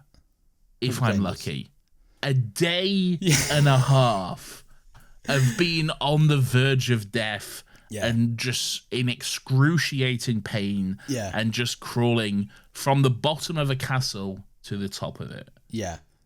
Awful. Crazy. Yeah. Awful, horrendous. And absolutely. This is one of the first shots of the episode. One of the establishing shots of the castle was the bloodied handprints and bloodied kind of footprints going, through a castle corridor. So like it ties it full circle. That's no one needs that telling to them, but it's just such an interesting way to bring that visual to this is introducing a loop. In a episode full of heartbreaking scenes, I mean, this is just another one, really. Yeah. Just the pain he put himself through, the torture, the grief he went through, and hearing him talk about it as well is like, I have to do it. It's the only way. But he's talking about like how how could there be other prisoners in my hell? The answer, of course, is there can't. There were never any prisoners. He's been here a very long time. At this point, anyway, 7,000 years. He talks about. There's a copy of him in the teleporter, exactly as it was when he first got here 7,000 years ago. Yeah. And to activate that, he's got to fully kill himself, basically. Yes, yeah. So this is a phenomenal way of like everyone knows what a teleport is, right? Everyone's seen something where there's a teleport or something, right? But like this is another interesting way of telling us that it's essentially a 3D printer. It's just physical matter that moves you, and the mind comes with energy. That's how the Doctor can remain kind of sentient throughout it all, because the mind lives on. The body is just reprinted, which is why he can live so many fucking years and not show it at all. My personal headcanon and understanding of this, this hasn't been said anywhere or anything like that. This is just how I tend to think of this episode. Okay. When they say 7,000, and by the end of the episode, it's I think it's 2.5 billion, 2 billion years is by the end of the episode. Yeah. But I don't think the Doctor is now 2 billion years old. Okay. Yeah. I think this, and again, this is just my headcanon. I personally think that this has been somewhat like he's been somewhere in stasis, and this has all been in the mind, basically. All right. Which does not make it any less real, because it's still happening. You're still having the physical pain reactions and everything like that. But that's kind of how I see it. I kind of see it how all of this is happening in his mind. So his mind has aged 2 billion years, but I don't think he physically has. And also after this, I don't think the Doctor ever says they're like 2 billion years old or whatever. I think they always still say like 2000 or something like that. Well, I put it down to the reason he hasn't aged or anything, obviously, is because of the 3D printer just printing him as he was when he arrived the morning of. Yeah, maybe.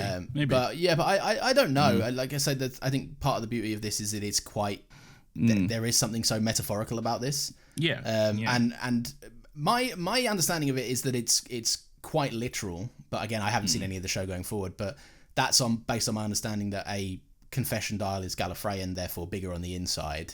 So that would lend credence to it being like a tangible place that he lived in. But I don't know. I think the beauty is in open interpretations of this, because it is such an episode that is so mentally based. You're right. Very much an episode that lives in the mind, kind of thing.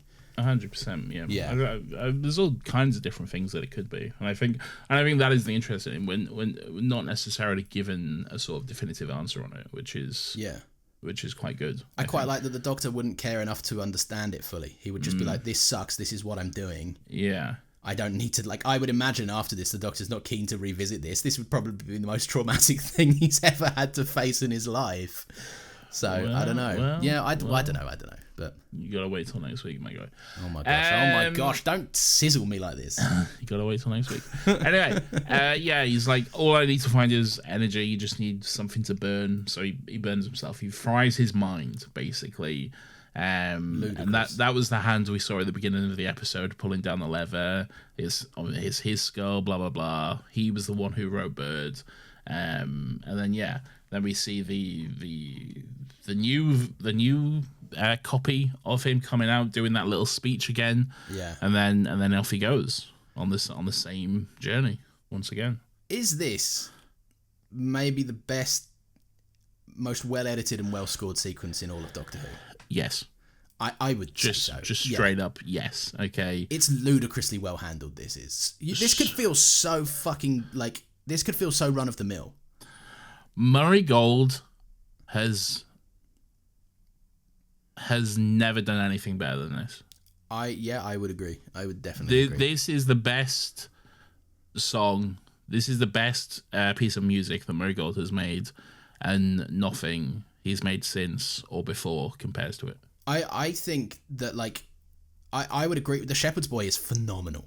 Right? Yes. It's a fucking great track, but also his work on the episode as a whole, it's so different to anything he's done before. Like I said at the beginning, it's kind of bagpipey in a way when the Doctor's doing his story about the thing that follows you. Yeah. And then also at some other points, there's a weird kind of 80s synth to it. Yeah, there is. Yeah. And this is so different from the Doctor Who. But I think Doctor Who has traditionally stayed away from what other sci-fis of the day would have done. There's a lot of sci-fi is scored by this undercurrent of kind of upbeat synth because it feels futuristic, but the Doctor Who has stayed away from that typically, and to introduce it here in a way that feels, it really lends credence to this idea that the confession dial is this fucking ethereal place in his mind. that is just no, the rules don't apply. It's just like, fuck you, do this. Yeah. Mate, I think Murray Gold's work in this episode specifically, not just the Shepherd's Boy, but everything is, I don't think he's... Well, I can't say if he hasn't been in this because I haven't seen all of his work, but I know that the stuff I've seen from Murray Gold past this point, has not topped it, and I think that... If I'm being honest... Yeah. Kind of goes downhill from this point. What, Murray Gold? Yeah, if I'm being honest. Season 10, not his best. No, really? Nope, because he was reusing a lot of tracks. There's a lot of... You've seen 12's Regeneration, haven't you? Yeah. What plays? Yeah, the Shepherd's Boy, yeah. Yeah. I know the reason I know this because I didn't know that was the song until yesterday because I know infamously there's a great moment in 12's Regeneration that I really like where it goes da da da da da and then it leads down to I let you go kind of thing. Yeah. Right. And then I heard that in this, and I was like, "Oh, the fucker, that's the fucking Regeneration song." Brother made the Regeneration song too early. It's not the Regeneration song. It's the Heaven Sent song. Yeah, and in that same, I know you haven't seen the full episode, but in that same episode, there's songs from Series 2. There's songs. Oh, okay. And not to get too far ahead again, but then also look at some more recent Murray Gold outings as well. Yeah. And again, it's all Don't you think he looks tired? Maybe. I know he stepped away for a bit because there was Jodie's era had a different composer. Yeah, right? Jodie's era had Sagan Anacola, I believe his name was, who I really enjoy. Hot take. I think it's very different, but I quite enjoy that. But we'll get to that as we get to it. I have always assumed that people didn't like that person's work solely because it wasn't Murray Gold. I didn't think there was ever actually any genuine criticism to be made there. I think it's different, but we'll get to it and we'll see for ourselves. Yeah, I think it's time for a fresh sound. I think so too. But again, this beautiful though, yes, truly Shepherd's Boy in particular. It is my favorite piece of music from Doctor Who. Full stop. It's so brilliant. It's so well done, and this whole sequence, the just basically montage the different fucking journeys, the different versions, it's punctuated with the 12,000 years into the future, 60,000 years into the future. It keeps inserting in different shots, so you know where it is and stuff, and just and it's getting faster and faster and the way it builds up and stuff. It's so fucking well done. At one point it hits you with how do I say this? 1,200,000 years into the future. Fucking hell, that's 1,200,000 years. That's so fucking long. Okay, but fucking forget that, close, brother. Yeah, not even fucking close, mate. All right. Then he hits you with fucking 20 million years. Yeah. And this whole time he's punching the wall as well, and he's telling the story of the Shepherd's Boy and stuff. What are your thoughts about that? I guess that's when you kind of clocked what was going on with the wall and stuff. Yes. So after this, I will admit I wasn't familiar with the story of the Shepherd's Boy, and after watching the episode, I was on a high, that I haven't felt in fucking years. Right? Yeah. You've always said you've always paid me more as a movie than a TV guy. Right, because you are. Because I am. Yeah, it's a fact. Yeah, but there are some times where a movie gets me thinking, and I've said this before, where I really feel like I can't really relax until I find out what everyone else thinks and hear what people say and hear their takes and listen to what the creatives behind it have said and try and understand it on a deeper level. Yeah. And it's so rare that TV does that for me. This episode did it. I watched this episode for the first time 2 days ago. I have since listened to maybe every video essay out there on it. I'm so fucking keen to hear what people are saying. Yeah. And it's so fascinating. And I read a little bit more about the story of the Shepherd's Boy and how it pertains to essentially a guy that had a boy that had everyone assumed he had all the answers, but really he was just saying clever things to outsmart people. Yeah. And I'm like, that's just the fucking Doctor. Yeah. That's just the That's who the Doctor is. I have no idea what the Shepherd's Boy is. I've never looked into it. But the king goes to him and asks him impossible questions, like how many fucking drops of water are there in the ocean, and he's like, as many stars as there are in the sky. And then everyone's like, that's very wise, and he's like, I'm just saying nonsense shit back to you. Yeah. And that's kind of what the Doctor is. But like, yeah, as it pertains to the actual episode, so interesting, so thoughtful. I just, yeah, the absolute resilience to do this. You can't fathom it. We've spoken a lot about how the passage of time can be quite freaky to acknowledge, and like how a million years feels so alien to us. But then like I'm sat there going, this can't keep going up. This is ludicrous. And he goes, 1 billion, and I went, it would stop at 1 billion. 2 billion. What? Yeah, incredible. It absolutely. What do you think about it? Because it's fucking insane. I think it's incredible. I think it's one of the best scenes in all of Doctor Who. Yeah, the fact that it gets to 2 billion years is fucking mind-blowing and insane, and like that's so incomprehensible as like a length of time. Like the fact that he spent 2 billion years, punching the fuck out of this wall of diamond, breaking his own fist over and over again, spent 2 billion years crawling whilst practically dead up a castle, you know, in excruciating amount of pain. You spent 2 billion years doing this over and over again while fully being able to remember every single second of it at that point as well. Yeah. Because he had to. It's so the Doctor coded. It's like, it's so, this is what I have to do. It's mastery over time. I better do it, like, you know? I think it speaks to his mental resilience, also to how much he fucking clearly loves Clara. Yes. And also, like, something that kind of got me outside of this as well is that in my head, I was kind of mentally thinking to myself, he's had to do this 2 billion times. No, he did this for 2 billion years. 2 billion years. However many times he can squeeze this in a year, times it by 2 billion. That's probably quite a few. It's a lot more than just 2 billion times. This whole thing probably takes a course over. He says this a day and a half once he's at a point of death. Up until that point, probably 2.5 days, maybe. Outrageously nasty to do. Yeah, like, no one loves inflicting torture on a character more than Stephen Moffat. Exactly.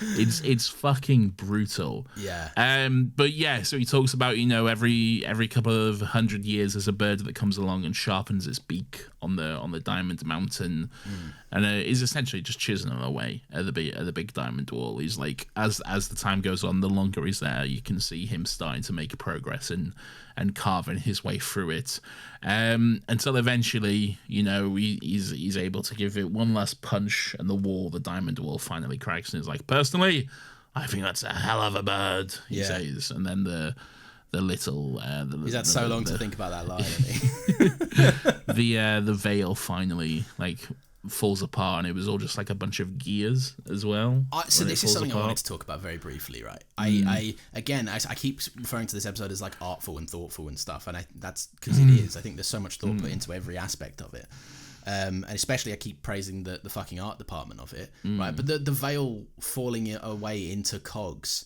right, and having just watched the Doctor essentially play out his part in this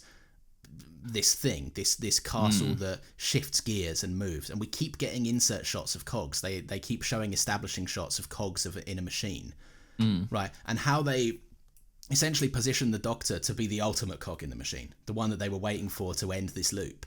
Yeah, like it's so brilliant, dude. Like, making the Doctor have to keep going through this, keep putting himself at the start to get himself to the finish line again, like literally like a fucking cog in a machine. It's like, Jesus Christ. I keep being floored by how well this episode has been like thought out, because Doctor Who is one of my favorite shows. I wasn't lying to you. I know, but there is an aspect when you hear something is so amazing for so long, you go like, am I going to get there? And it's like, The Waters of Mars is incredible, right? But like, and I was never in the position where I saw this later than everyone else, but The Waters of Mars is incredible. But if I had spent 10 years hearing The Waters of Mars is the best thing since sliced bread, and then I watched it, I'd be like, yep, pretty great episode of Doctor Who. I wouldn't have been floored like I was with this. Yeah. And I'm so glad that it wasn't a letdown after a decade of hearing it's the greatest thing ever made. Like, it might be one of my favorite episodes of TV of all time. Should be. Yeah, I think it might be. And I really, really liked it. And I don't know. It's cool as fuck. It's rad shit I can't even remember the original point I'm making. I'm just gushing about how much I like it. Anyway, so he punches his way through. He steps out of the diamond wall, and then he steps out of. We see it's the confession dial. He steps out of it, it closes up and drops to the floor and stuff. Yeah. And he's in this because of the confessions. Because of the confessions. I get it now. I see. And then the episode ends on this note of the doctor's in some kind of desert somewhere. He's in this desert, sort of barren wasteland place sort of thing. Yeah. And he finds this little boy, and he says to him, "Go to the city, find someone important, tell them I'm back, tell them I know what they did, and I'm on my way. And if they ask you who I am, tell them I came the long way around." And then there's this pull-up reveal of the little boy running towards the city, and we see that the doctor's on Gallifrey. What a fucking mic drop moment that is. It's an incredible moment. Whenever I see that specific shade of sand in Doctor Who, I'm like, I don't need to see the Citadel. I was like, he stepped out and I was like, motherfucker's on Gallifrey. Yeah.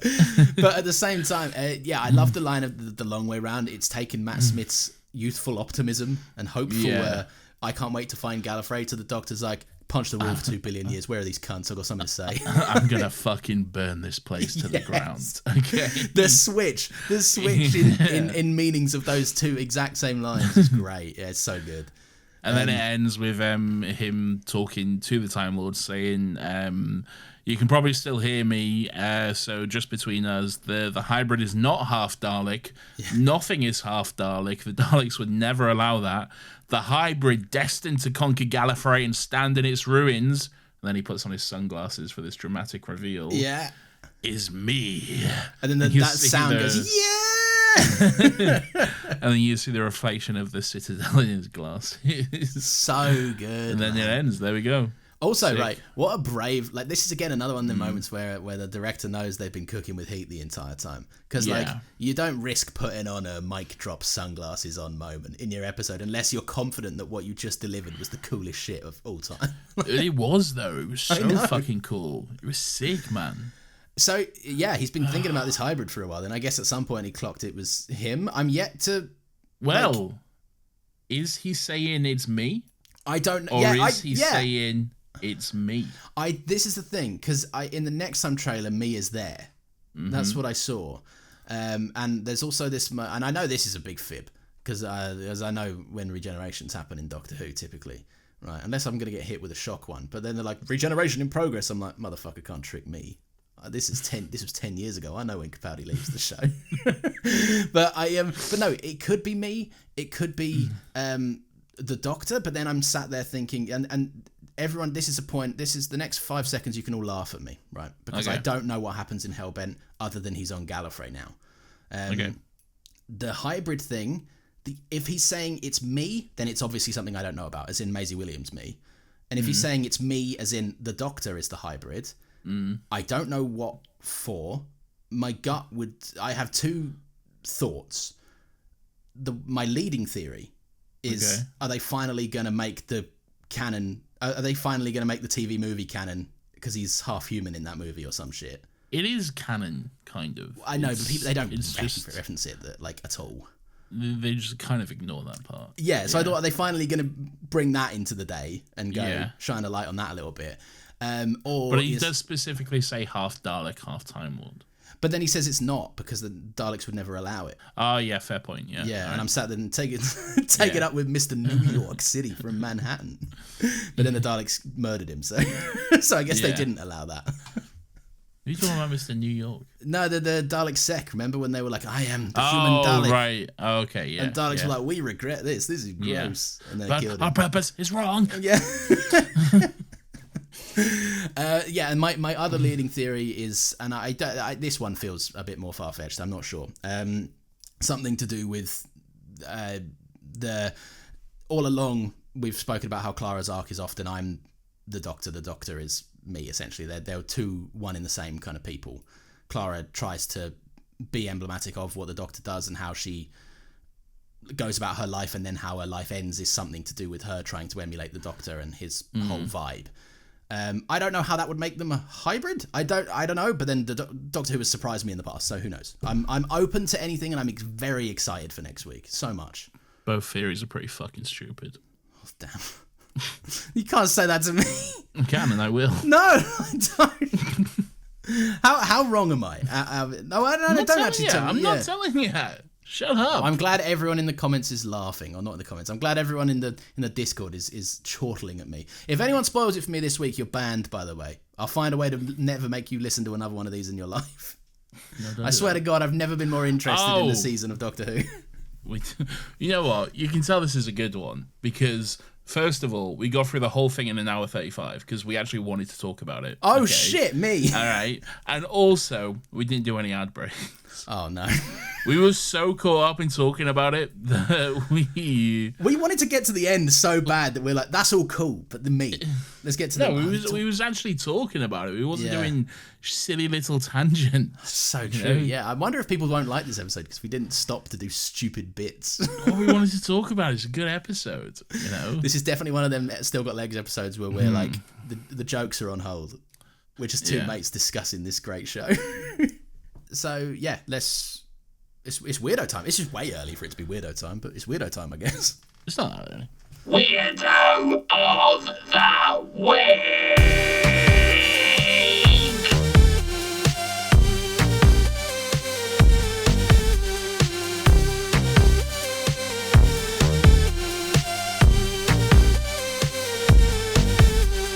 Weirdo. This is everyone's favourite section of the show where we get to take a chance to look back and reflect on some of the weird and wonderful and grubby little characters who come across our screens each and every week in Docky Who. Lawrence, who's your weirdo for this week? Well, I had two options. One was going to be the Doctor, because he said that the Daleks would never allow a half Dalek hybrid. But then I thought the exact thought that I already said, which was they just murdered that guy when they did didn't. do it. They specifically didn't. You know? They drew a line in the sand and went, and I'll be honest, I remembered that about 5 minutes before we pressed record. And I was like, shit, I have to find a new weirdo. So my weirdo is whoever ends up being the person whose idea it was to do this to the Doctor. Because this is a baffling way of saying thank you to the person that saved their entire planet from destruction. Like, this is a very nasty thing to do to a man that saved everyone you know's lives, including your own and your entire world from extinction. So it's the Time Lords and whoever it ends up being. I think Rassilon, but I don't know. Interesting. Okay. Interesting. Timothy Dalton's not back, is he? I feel like I'd know if Timothy Dalton was back. No. I don't have one. Okay, to be fair, it's a very hard episode. I mean, there's fucking practically one actor in the entire fucking episode. What do you want from me? Okay, it should be Clara for standing really still for all that time. You know what? It's anyone who doesn't like the episode. All right, fuck you. Do they exist? Yeah, probably. I don't know. What a bunch of weird cunts that don't like this. If I see anyone on the Still Got Thoughts saying they didn't like this, I'm gonna shoot you. All right, cool. Well, I'll shoot you. But yeah, I don't really have them. So there we go. That's so fair. That's so fair. For this episode, no weirdos, because Mum's a cop-out anyway, so no one is weird. Everyone that made this is cool. Should we do that? Our first weirdless episode? Yeah. Weirdo-less episode? I like that. Let's do it. I like it. Yeah, no weirdos this week. Yeah. Okay? Everyone is awesome. Yes. Me and Lauren shaking hands. A truce has been made. Well, in that case, then it's time for the audience to have their say. What? If you're new, you can write into the emails or the Discord. Let us know your thoughts on the episode. We look through, we pick some out, we read them on the show. I'd imagine quite a lot of people have written in. Boy, you are not wrong, brother. I think this is probably the most emails we've had in quite a while, really, for one episode. Perhaps since the end of time, part 2, or whenever we just decided Still Got Thoughts is cancelled. We're making it smaller. We didn't cancel it. We never cancelled it. Okay. No, we just heavily reduced it. We did change the format of it. Sure. So this one is from Tandia Dudman, who says, best Doctor Who episode. Hello, fellow Doctor Who fans. Hello. First, just wanted to say I can't wait for you to cover the most recent finale. It's going to be so good to listen to you two bickering about it. Onto the actual reason I'm writing in, the masterpiece that is Heaven Sent. Oh, yeah. Everything about this episode is amazing. The writing, the directional choices, the set, and of course the acting. While I always thought Peter Capaldi was an amazing Doctor, this performance solidified him as my favourite. I recently completed my EPQ on the history of Doctor Who, and one of the things I was adamant about was how much everyone, no matter if you like Doctor Who or not, should watch this episode. It's a beautiful and realistic representation of grief, and it resonated with so many people. I will never get over 12 and Clara. Genuinely don't understand people who think their love wasn't romantic. Same. I don't think I can add much else to someone that hasn't already said it better. Vaguely unrelated, but I'm making a list of Doctor Who quotes that really punch you in the gut. E.g., do you think I care for you so little that betraying me would make a difference? And I thought I'd ask you if you can think of any.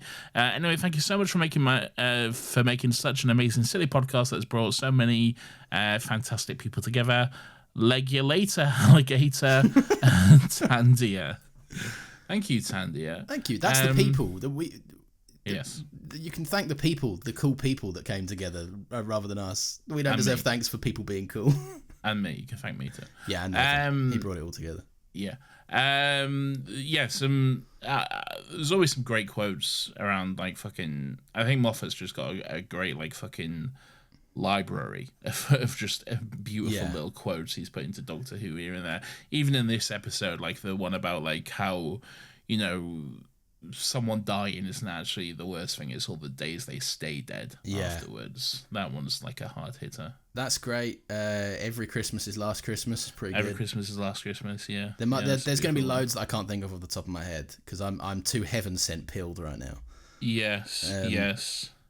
But we say them all the time. We always try it because we have a little saying that Stephen Moffat finishes writing a certain line and then he's off out to the pub to reward himself. And we've said that so many times it's become a recurring joke.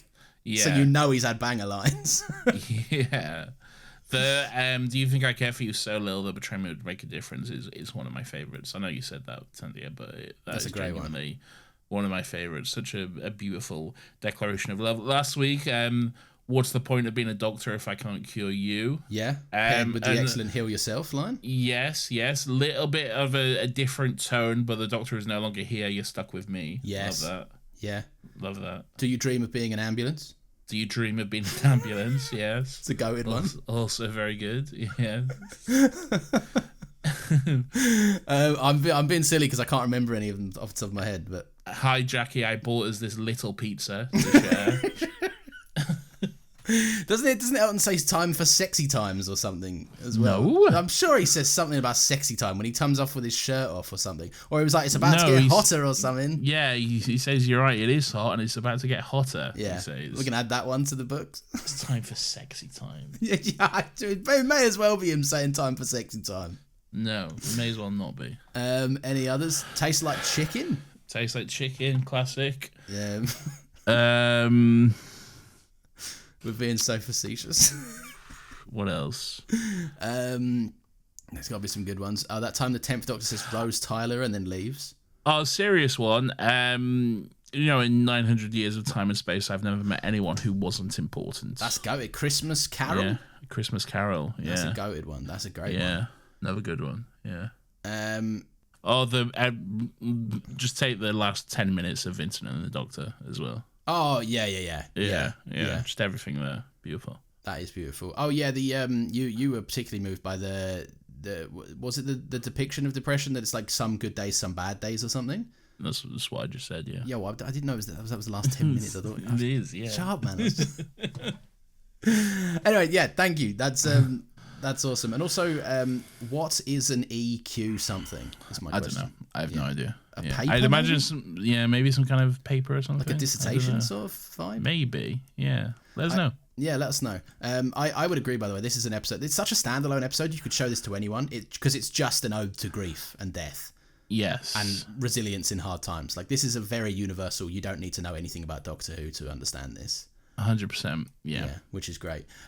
Leah, the #1 crying Doctor Who fan, writes in and says, Ooh. My weirdo of the week goes to the first round of the Doctor, who would have not found his previous self's clothes drying and presumably ran around the castle naked for a day or two. No, he would have just stayed in his wet clothes. Why does he have to be nude? But no, I think because he left them to dry for the next one, so he would have been. He would have been fully nude. Yeah. That's great. I want to see that. Why didn't we see that version of Heaven's? Who else emailed us? This is from Julian Siri, who says, "Hello, guys. I imagine there's a lot of people writing in for this episode, and for good reason. I've probably seen this episode more times than I've seen The Sky. Every time I watch it, I like to think I'm seeing a different copy of the Doctor going through the same things as the last. That's cool. I actually have a Grimm Brothers book, and I found the story the Doctor refers to when he breaks the wall, the shepherd's boy. The Doctor is only telling the end of the story. It's actually a bit longer. In the story, the Emperor asks the shepherd's boy 3 questions. Yes. How many drops of water are there in the ocean? The boy says something like, if you dammed all the rivers on Earth, then I will count the drops. How many stars are in the sky? The kid draws a lot of stars on a piece of paper and tells them to count them, but no one can. There are too many. The last question is the one the Doctor mentions. How many seconds are there in eternity? And the boy tells the bird story. I think the episode references all 3 questions, not just the eternity one. The fact that the castle the Doctor is in is surrounded only by water and nothing else might be a reference to the drops of water question. And the fact that the Doctor counts stars to tell us how far in the future he is could be a reference to the stars question. Maybe I'm overthinking it, but let me know what you think. Are these actual references, or is my brain just toasted from rewatching these episodes so much? And I'm seeing reference and hidden meaning everywhere. Sorry for the long text. Love your pod. Can't wait to hear your thoughts on this episode. P.S. Stop misgendering sauce. The sauce in Spanish is la salsa. It's feminine. You guys keep calling it el sauce. El is a masculine article in Spanish. You should be saying la sauce. I know it's kind of a grey area because you're mixing Spanish and English, but it just sounds wrong to me. I'm sorry. I'm really aiming to be the most annoying comment you get today. Thank you too for always being part of my week. Cabrito con la salsa. Okay? Nice. Yeah. Also, this is the only episode where I will say that I will go back to goated with L sauce. You have to pull the real one out, didn't you? Yeah, for heaven's sake. Yeah. Next week I will be back to misgender in salsa. So I don't think you're reaching. I don't think they're reaching at all. I don't think so too. Yeah. Everything is so intentional when you're writing stuff. Every choice you make is so 100% intentional. If you're writing good stuff anyway, there's a reason behind every single choice, okay? And Moffat seems like the kind of guy who absolutely would want to like take inspiration and reference, you know, the other aspects of the story in the overall design of it all. I think so. It for me, I obviously I wouldn't know this, but it would feel like Moffat knew the story of the shepherd's boy, and then kind of worked, like you say, those other ones into the design of it. Like, because it is too much of a coincidence that they're surrounded by water for no reason, and the Doctor can't count the stars. Like, that's way too big of a coincidence for it to not be a direct pull. I think. Yeah, I think so too. Awesome, and you're clever for noticing, because that's cool. You are very clever. Good for you. Good for you. Joe on the Discord says, no other Doctor could carry an episode entirely alone, in my opinion. This is peak. The shepherd's boy speech in the end is my favourite Doctor Who moment. Now, I want to explore this, because they've said no other Doctor could carry an episode entirely, in my opinion. I think Capaldi is the only Doctor maybe that could carry this episode. Yeah. But I think that other Doctors could carry other episodes by themselves. Yeah, I think they could. Yeah. It all depends on the writing of it, really. I guess so. What do you think any other Doctors could do this episode? Or how different would it be if we got like a Matt Smith? Or you see, I think it'd be different. It wouldn't be the Heaven Sent we got. It would be something. It would be different. I think they could all bring something different and unique to it. I don't know if it would necessarily be as good as this, but I mean, it's a hypothetical world, really. Anyway, yeah, you know? I feel like we wouldn't be used to seeing that much rage, unfiltered rage from Matt Smith. He's too jovial at times. I feel like 10 would whine the entire time. The Ninth Doctor, I reckon, could pull off something similar to this. I think the Ninth Doctor could carry an episode like this pretty well. But I don't know if he's emotionally available enough. Like he wouldn't hypothesize about his feelings to no one. He'd just in silent crack the code. I think. Yeah. It's tough to say, but I don't know. it is interesting to think because it's technically the Doctor did do it. It's the same character, but it is interesting to think about how different incarnations would have handled it. But yeah, what about you, Nathan? Have you got any other emails to read to me? Yes, this one's from Thea, who says, "Hiya, thank you for the podcast." Brackets like the ABBA song. Thank you for the podcast. The jokes were riffing. Thanks for all the intros. We're singing. I don't know. Just a quick message to say thank you for the podcast. I've been in hospital for a week, and this has helped me giggle through endless blood tests. I'm at about the end of season 4 when you are still reading out every tweet and email. I hope at some point you stop. I got some good news for you. Personally, I love it, but it sounds like you're struggling through. But they wrote, Oh, okay. I thought that was your sarcastic joke. Also, you just talked about the rumours at the end of Tennant's run that Billy Piper would take over. The rumours are trumors. What are your thoughts? You gotta wait. Yeah, okay? don't try it. You gotta wait, all right? Sneaky. However, if you do read this out, I'm about a month away from hearing it, as I've got loads of episodes to catch up on. Anyway, thanks again. Bye. Bye. Thea. Thank you, Thea. That's very sweet of you. Hope you feel better. Not sure why you're in the hospital, but I hope everything's okay. Hope you're doing well. Hope you're feeling much better by the time you hear this. Good on you, and thank you for those kind of words. Blood tests suck ass. Yeah. Dude. Yeah. Are they the ones where you got to watch what you like eat and drink before? Because if it's endless, then you're just constantly on a diet, and that sucks. I don't know. I've never had them. Yeah. You've never had a blood test? Well, I mean, I might have. I don't know. Yeah. I'm not going to hospital that much, to be honest with you. It's just tip top. Yeah. Ain't nothing wrong. Not like you. You're there every fucking day, mate. Yeah, I know. Uh, I'm always ill. I really want to read this one. This is from sunblast.shadow on the Discord. Sunblast. Not only one of the best episodes of Doctor Who, but one of the best scores too, in my opinion. Same Old Day, the one that plays while the Doctor relives the same day over and over, is such a beautiful piece and beautifully fits in the narrative it plays. The same melody in higher and higher pitches with more and more instruments until it's the full orchestra to fit the Doctor living out billions of years. One of Murray Gold's best works, I think. I think so too. Yeah. I see. I'm not a music nerd. I don't know any of that kind of stuff, right? But that you can tell Murray Gold is on a different level in this episode. Yeah. I like it when people write in and talk about music because I genuinely don't know the first fucking thing about music theory, but there's so much detail that we're missing by not being big music nerds. I think so often. I get it all. I understand it all. Oh, do you? Okay. You just didn't want to bring it up on the show. I just don't talk about it. Yeah. You didn't want to make me feel stupid. Yeah. Yeah, that's it. Yeah. Nathan, have we another email or are we done with thoughts? Done with the emails. I will read out another thought when I find it. Thank you to everyone who emailed in. I love you all. Apart from you, you know who you are. Yeah, exactly. The last one I'll read is Cocoa Cheese. They say, I hate to be controversial, but I liked it.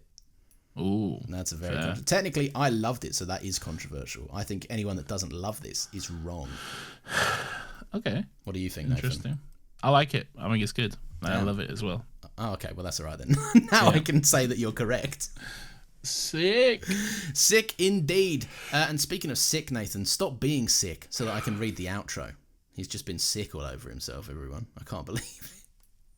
Don't know what this is. I'm feeling silly. Nathan, thank you very much for listening. If you've enjoyed the show, you can give us a little 5-star review. That would be awesome.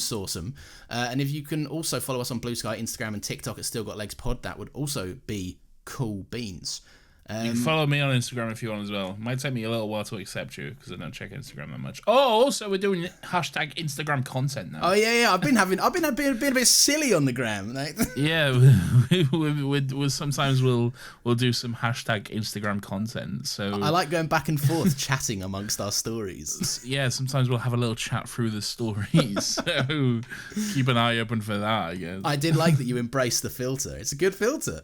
Nah, I hate it. No, you said you liked it. I'll bring it back. I'll highlight the story just to prove you wrong. No, you can't. It's gone now. Fuck. Join the Discord. We're having some fun over there. We're playing Minecraft. We're making mates. It's genuinely an inclusive safe space as well, by the way. Like, it's just a cool place where a bunch of nerds can have fun for a lot of it. Safe space sounds woke. yes, woke nonsense. Get out of here. That's a woke nonsense, if you ask me. A couple of thank yous to make. Thank you, Nathan, first and foremost. Thank you. Yeah. Thank you. And thank you to Nina for managing the short form content, as well as marshalling the Discord. Alongside Molina and of course Pierce and Nathan. I don't know if you know this, but if you're interested, we have a Patreon as well. We do. I will say you can now sign up for a year if you want. You can now get an annual subscription.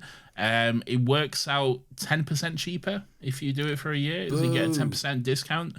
So I think it basically works out as you essentially get a free month is how it works out. Well, that's pretty cool, actually, to be fair. Yeah, it's pretty cool. So if you want to check that out, you can in fact do that. You can switch your membership. If you're already a member, you can switch your membership to that as well. You just got to go to your membership settings if you want to do that. Oh, and it works out the difference and just sorts it just signs you up from a year from that point onward. Oh, okay, that makes sense. Yeah.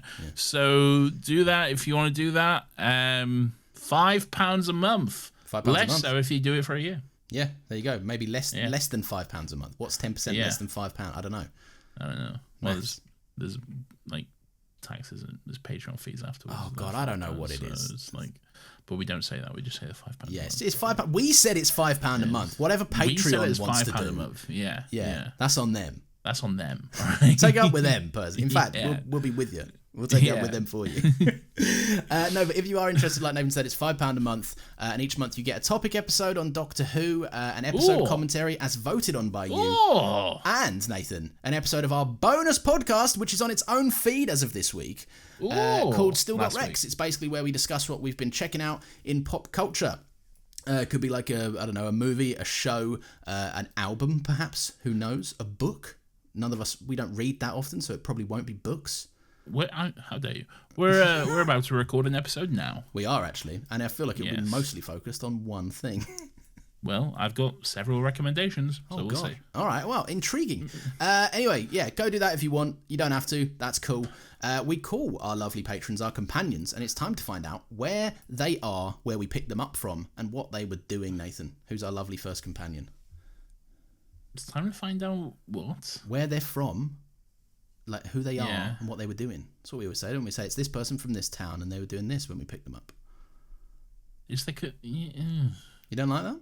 No, I don't like that. I'll be honest, I tried some different stuff this week. But if you don't like that. it, it's fine. It's a collaborative team effort. I can change it back if you like. Companion backstory. I'm going to rewrite your entire outro. I don't want you to do that. No, I'm going to rewrite your entire outro. I won't read it. I'll add stuff. No, I'll do the hotkey replace thing where I replace Patreon for poo poo or something. You'll write exactly what I tell you to write. Join the poo poo, everyone. £5. Shut up. First of all, we have Inesh Cliff, who comes to us from The Void. Whoa! No mug for you, better fucking sort that out. Sort it out. You don't want a mug. Anyway, Inesh from The Void has... See, I have nothing to go on. So... Inesh from The Void was actually just chilling in The Void one day with that big ball, you know, that the Daleks were in. Oh, the sphere thing that Raj is obsessed with. Yeah, the big sphere that the Daleks were in. And she was like just chilling with that sphere. And then... I know you have to reverse engineer these to get to your obvious endpoint. So how are you going to get there this week? I don't know. Okay, I'm thinking it through. Okay, and at the same time that was going on in The Void, we also happened to you spill a cherry Dr Pepper on the TARDIS, a cherry Dr Pepper Zero on the TARDIS console, which sent us off haywire. So then we ended up in The Void, and then I stepped outside like, oh bloody hell, what's going on here? Where are we? Saw that we was in The Void, saw Inesh chilling by the big ball, and I said, hey, that's a dangerous ball. It's full of Daleks. Anyway, basically, I'm kidnapping you now. So now you got to come in here with us. Like, it wasn't the best, all right? But we got there. But you kept them safe, though. That's something to be proud of, I guess. We got there, all right? To be fair, my one's not much better. Come on, then. We'll go with that, right. Joshua Broadhurst comes and joins us next. They're also from The Void. Again, update, or you're not going to get a mug. We've told you. We cannot stress more than this. Yes. We actually picked Joshua Broadhurst up, Nathan, from Broadchurch, the TV show. Yes. So what we were doing is we were looking for one of the various doctors that David Tennant plays. And we were still kind of recovering from that time I spilt my Dr Pepper Cherry Zero Sugar on the TARDIS console. There's like 12 different doctors in that show. Yeah, I know. And 3 of them are played by David Tennant. So we broke reality and we somehow ended up in the Broadchurch universe. Okay. Which is where we found Joshua Broadhurst. Because I don't know if you know this, David, but if your name is even remotely similar to a TV show, you must come from that universe. That's the rules and the law. It works because one of the gods in the pantheon said it. Something like that. Reality war, or that racist with a book. He wished it or something. You get it. What I'm saying. What the fuck are you talking about? We went to Joshua Broadhurst. We picked him up from Broadchurch. There's a loose link there because of David Tennant. What the fuck does that have to do with Conrad? I don't know, because he wished world it or something. I don't fucking know. You get what I'm saying? No, I don't, brother. I'll be honest, I don't have a fucking clue. I've overcomplicated it with Comrade. I feel it was my mistake. You have. I don't get what you're trying to say with that, but good on you, you know? Joshua gets it. That's all that matters. Sure. All right. I will say Joshua and Anesh.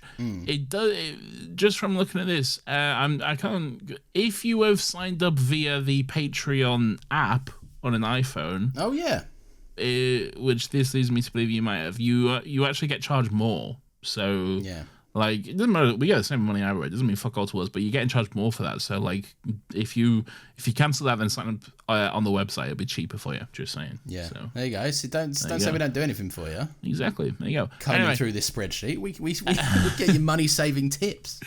Next up, we have official Tom H. Whoa.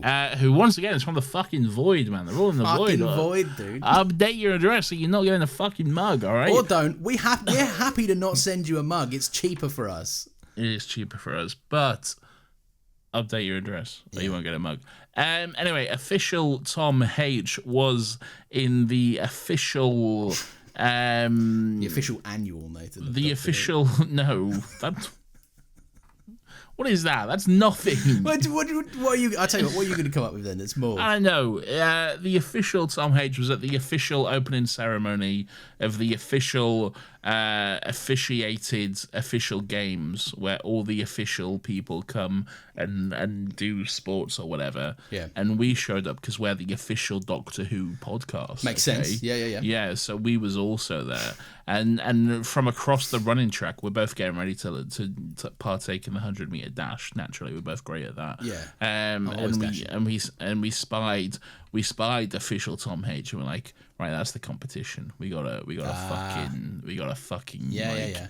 We gotta get them out of the way. Yeah. All right. Give them a quick 1-2 punch. Yeah. So what we did is we concocted a plan where you would throw like a potato sack over their head. Like just the sack. They don't have the potatoes in them. No, like, that'd be rude. Yeah. Yeah. Just the sack, so they don't see where they are, and then I break their legs with a steel pipe. Okay. yeah. That's less rude, I think. Yeah. And then we drag them inside the TARDIS. Yeah. And kidnap them, and obviously we then did the 100-meter dash and win and everything, so we got our trophies too. Yeah, of course.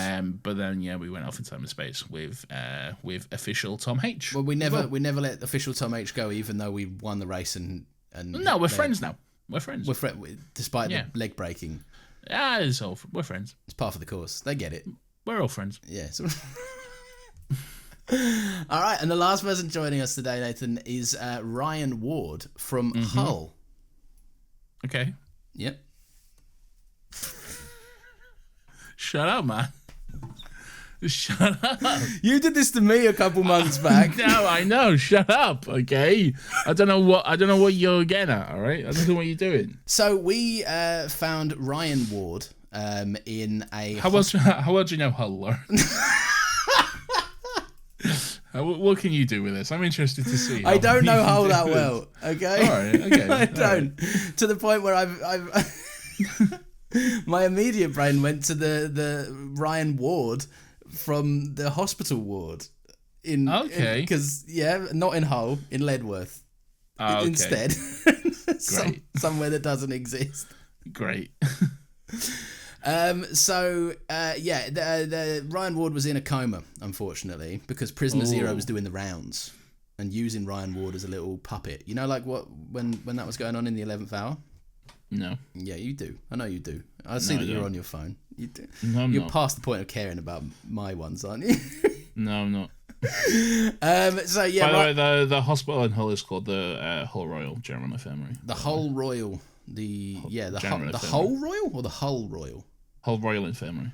Do you guys say Hull or What do you mean, Hull? you guys? I did nothing by that. Meant nothing by that. I don't know what you mean by that. I would imagine people from Hull, though, would just say Hull. Yeah, that would make sense. You would the town of Hull. That's a guess, though. To be honest, actually, people from Hull would actually say Hull. Hull. Hull. Hull. Old Hull. Oh, so I should do that in spirit of Drop people the from Hull. H. It's clean. It's Justin Timberlake. Yeah. So Ryan from Hull. Anyway, I don't know that. It's just speculation. Yeah, it's just pure speculation. This is what you would assume. I would assume that people from Hull would say that. Yeah, that's fair. Yeah. Yeah. Ryan Hull was in the medical bay. Prisoner Zero was up and about puppeteering them and stuff. So we were like, do you know what? We got to put a stop to this. Okay. So we went there. We took Ryan Hull into the TARDIS. Not Ryan Hull. Ryan Ward into the TARDIS. and we tried to fix them. But because our TARDIS is still fucked, not only from the Dr Pepper Cherry Zero Sugar debacle, but also because it's a fucked, ugly TARDIS that we pilot. It is quite fucked, yeah. Yeah. We couldn't actually save. Our TARDIS is a Type 69, by the way. Oh, is that the right? Doctor's is a Type 40, ours is a Type 69, because it's the funny sex. At least it's not a Type 420, so that's something. No, yeah, it's true. It's a Type 69. So the TARDIS is fucked. We can't really save Ryan Ward, but we're trying to get Prisoner Zero out of them. So technically, they're just on the TARDIS's medical bay. I'll be honest, I lost most of that, but sure. That's so fair. Right. I did too. Yeah. I don't know if you could tell. Yeah, I feel like I got away from you a bit, but you know what? Sure. Maybe a little bit. But yeah, that's it. That's who's joining us this week. Nathan, who were all our mates? Wonderful. Big thank you to Ryan Ward, to Official Tom Haight, to Joshua Broadhurst, and to Inesh Cliff. Again, just a reminder, if you signed up through the iPhone app, specifically the iPhone app, they charge you more because Apple have that 30% tax on like all charges within apps. So it's almost like big corporations suck shit and should die. Yeah, it is almost like that. So if you sign up directly through the Patreon website, it is cheaper. It is cheaper for you. So that is fucking nuts, isn't it? Though. Keep that in mind. Yeah. That's rude. I don't like it. You don't like what? I don't like the tax that they add. I'm going to put a stop to it. Yeah. There's Patreon who add the tax, but they add the tax because Apple charge Patreon. Because otherwise Apple rob them for no reason. It's not for no reason. Like it's their platform, you know. Yeah, but 30 fucking %. Well, that's there was a whole like Fortnite, like there was a whole thing with Fortnite. Like for the longest time, I think in the UK you still can't get Fortnite on an iPhone because of they took them to court and everything. And, oh shit! And Fortnite lost. I think. Who's playing Fortnite on a phone? That seems crazy. Doesn't phone it? night. Like phone night. Yeah. Yeah, that sounds awful. I'm not gonna have my quick reaction times that I do when I'm on console, and I'm really good at it. You don't have any quick reactions. I'm great at Fortnite. You know I am. No, I haven't played Fortnite in ages. I don't really play anymore. I remember the last time I played. I'm done with Fortnite. I think I'm done. Yeah, that's fair. That's so fair. Yeah. I like it. It's quite a fun game. I remember the last time I played with you, and I was like, I drop a marker where you're landing, and you were like, I don't know how to do that. It's confusing, man. There's all these buttons. I don't know what they do. You play video games. You're not like an old man that doesn't get it. Yeah, but Fortnite is different though because none of the buttons are naturally what you'd think they would be. That is true, actually. Yeah. Yeah. Like, yeah, I sometimes when I'm like I've played with my wife once upon a time, right? She was like, "Hey, drop me some ammo," and I was like, "It's going to take me 5 years to figure out how to do that. I'm just not go and find some ammo." Yeah, it's not so on much me. easier. Anyway, good stuff, everyone. That was Heaven Sent. It was surprisingly not an enormously long episode like I thought it was going to be. Heaven Sent, Hell Bent. It's next week. It is next week, and I'm excited for it. What about you? Are you excited for it? I'm very excited for it. Yeah, but in a way I'm also not, because no, goodbye time. Yeah, I kind of get what you're saying. I think. Yeah, but hey ho, hey, Jorge the chicken. What from Moana? Is he called Jorge? Yeah, Jorge the chicken. I'm pretty sure. He's called Jorge. Yeah, I think so. I think that's true. I'm gonna have to check it now, just to have the vindication of being all correct. right. Well, to be honest, I don't really care. Anyway, no. See you next week. Love you. Bye.